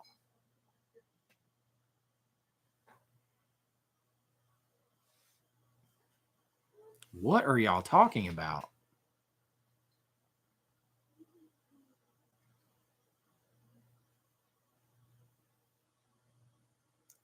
Daylight had young Viggo Mortensen. Yeah, it did. It also had Stallone's son, Sage, who passed away in that. Yeah, I'm okay if it doesn't have Dolby Vision. So I've heard people say that they watch their. Have you ever know, like, if you have an LG OLED, it has filmmaker mode. If you watch something in Dolby Vision, it turns filmmaker mode off. You can't watch Dolby Vision in filmmaker mode. And like, I thought something was wrong when I got it. And then I went and read up on all that. So filmmaker mode, they had to go in with like the Hollywood cinematographers and filmmakers and get all that licensing and do all that kind of stuff to make it like that. And they're trying to bring filmmaker mode to their newer TVs this year with Dolby Vision, but they're having to go back through all that again.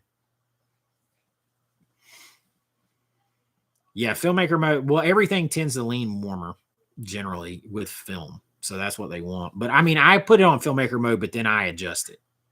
I adjust everything as if somebody was still paying me to adjust and calibrate their TVs. So it took me forever to do.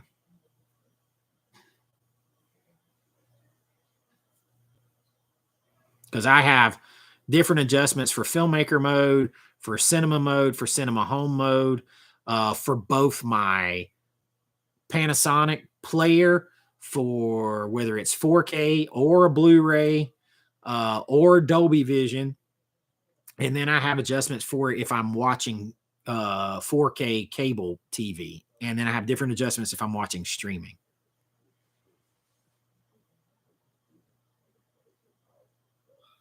I can maybe put my setting. I mean, you know, everybody has a little bit different taste, but I start out like the TV should be balanced when it's new. But I check all that first with the grays, the whites, and all that kind of stuff. But then from there, I could probably put my settings on there, and you can copy them.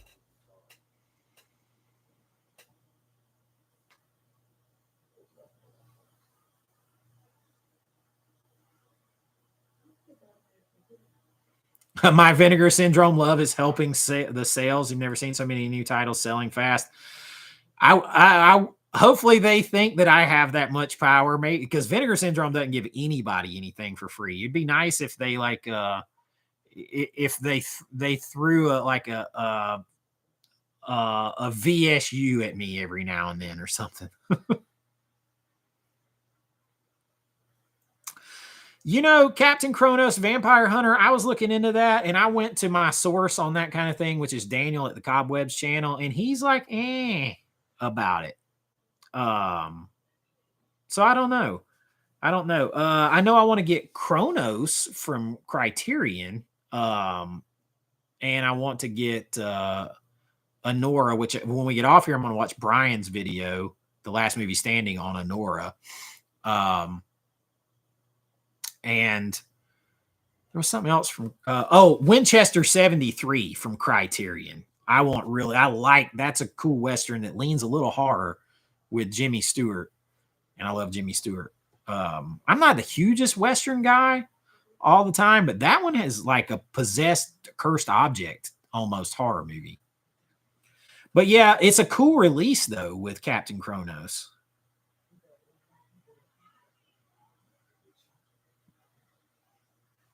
Yeah, LG's calibration, like from their TV, like out of the box, is the best I've ever seen. It's the best I've ever seen. Oh, Joseph, that's a good idea. That's a good idea. Do you have one specifically you're thinking of? Because I had one that just popped in my head, but now I'm not going to say it because I may do that list. But do you have one that you were thinking of? Ah, that's a good one.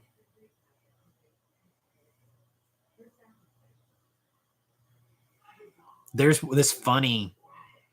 It's funny that that's the one you said, because I want to tell you the one that I thought of.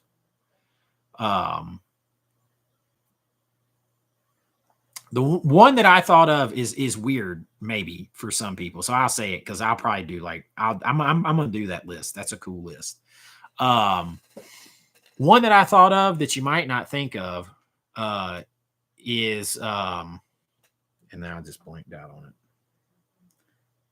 16 Candles is very different because you have the girl turning 16 and my daughter's turning 13 this year. And then you have the other daughter getting married and the one daughter growing up.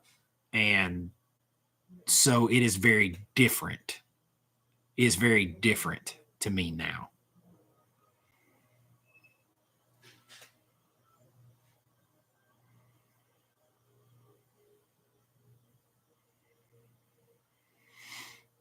See, I always liked Last Action Hero, and my kids love Last Action Hero. Love it.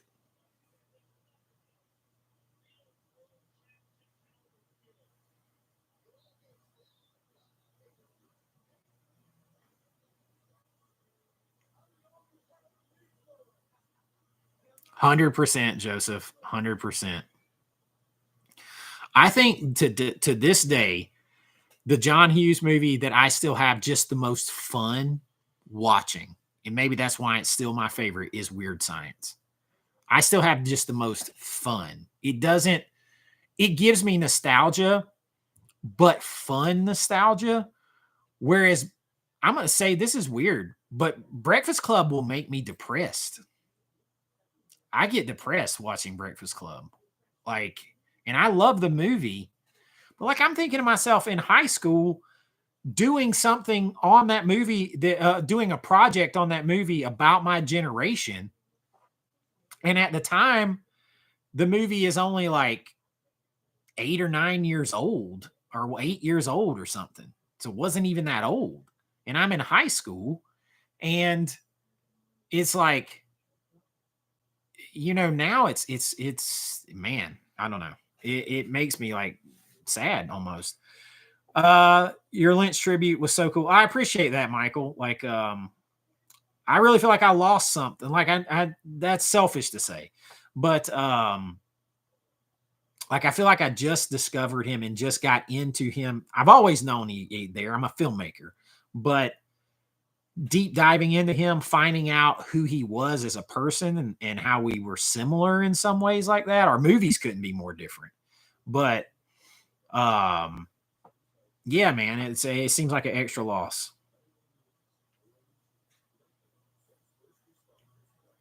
I still love the Breakfast Club. It just makes me sad, and it makes me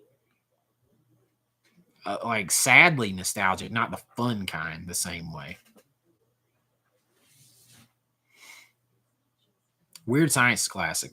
Why do we have bras on our head? Ceremonial. And I can't recommend. You know, they're having a where was that? Trick or Treat is getting a standard release. If you haven't seen that movie, I highly recommend it. It is like a horror version of. I mean, the lead actor is but it's like a horror version to me of Weird Science. I had so much fun with that movie, and I was a blind buy. I somehow missed that as a kid. Don't you forget about me.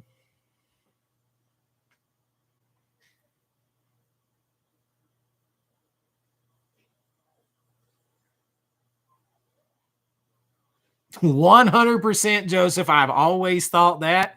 And I thought that even back then, but now I really do. Like those little shits, they're not paying attention to each other after this.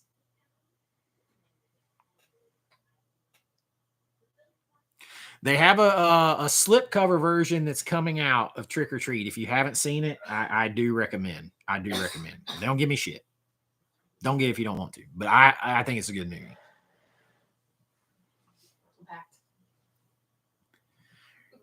I'm going out of town Monday morning.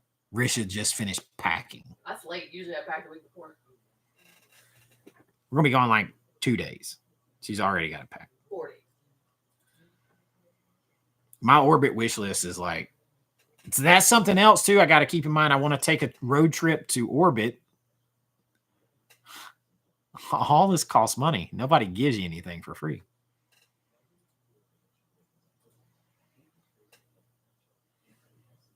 Yeah, you can always kind of pretend that they had to keep up their reputations at school, but then they had like this secret society outside where they still hung out. Brian, I don't know because I don't have the Blu-ray, but I know a lot of go and check out my video, Brian, if you can find it. It's one of my earlier videos. Why most 4K reviews are wrong. And I talk about weird science because a lot of people didn't like the amount of grain that was in some of the early shots in that movie. But it's a result of the super cam and the lenses and how they lit that. And they probably pushed the negative too hard right there, but it's just so fleeting. I think the colors are beautiful and pop in that movie. That's me. I think it's underrated 4K. I can't tell you if it's that big a difference between the Blu-ray because I don't have it. And if the Blu-ray that's in there with the if there's a Blu-ray in there with the 4K, I doubt it because it's Arrow. It'd just be the same scan.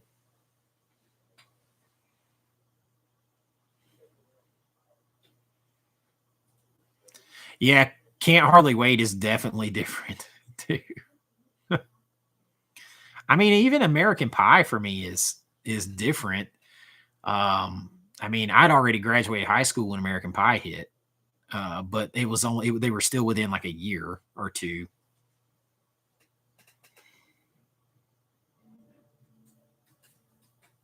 I don't understand the hate for film grain. I think a lot of people that I've said this before, and maybe I'm completely wrong, but I think a lot of people who don't like film grain are probably younger and they grew up predominantly watching stuff delivered through digital cable, digital streaming, and then stuff shot digitally. So they're used to a very clean, sharp look, which is not how our eye sees. It's not how your eye sees. Film is much more pleasing to the eye, actually, the way your eye works.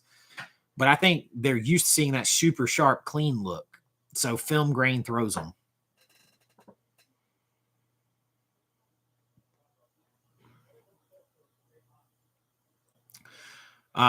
If you're going to do it, yeah, now's a good time, Woke Niner, because there's 50% off. You got the standard scanners ordered. I'm probably like, look, Lance Thigpen, who was like an Icon member on here, he gave me for Christmas, like literally, have not even opened it yet. He sent this to me for Christmas, the Scanners Blu-ray. So, but this is just from a 2K digital transfer. So I imagine the 4K is going to be a big jump. I imagine it's going to be a big jump. So if I get it, I'm going to get the box set because that artwork on there, Michael Ironside, I love Michael Ironside. That artwork sells me. So I'll probably get that. But man, I hadn't even opened it. And then they announced the 4K.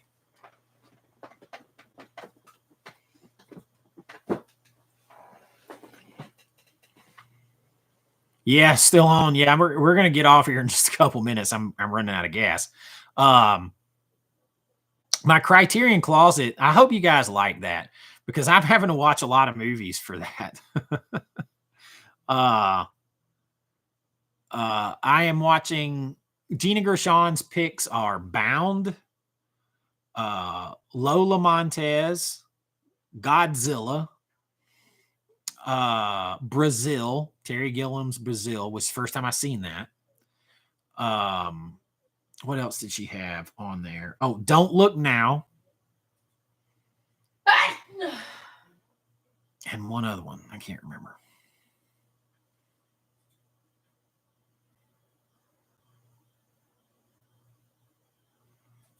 Glad you got to go on so long too, man. I appreciate it.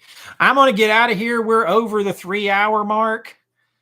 I am OUT. I got to finish watching Lola Monte. I got to watch Brian's video on Anora because I want to see about ordering that from Criterion. More shit to buy.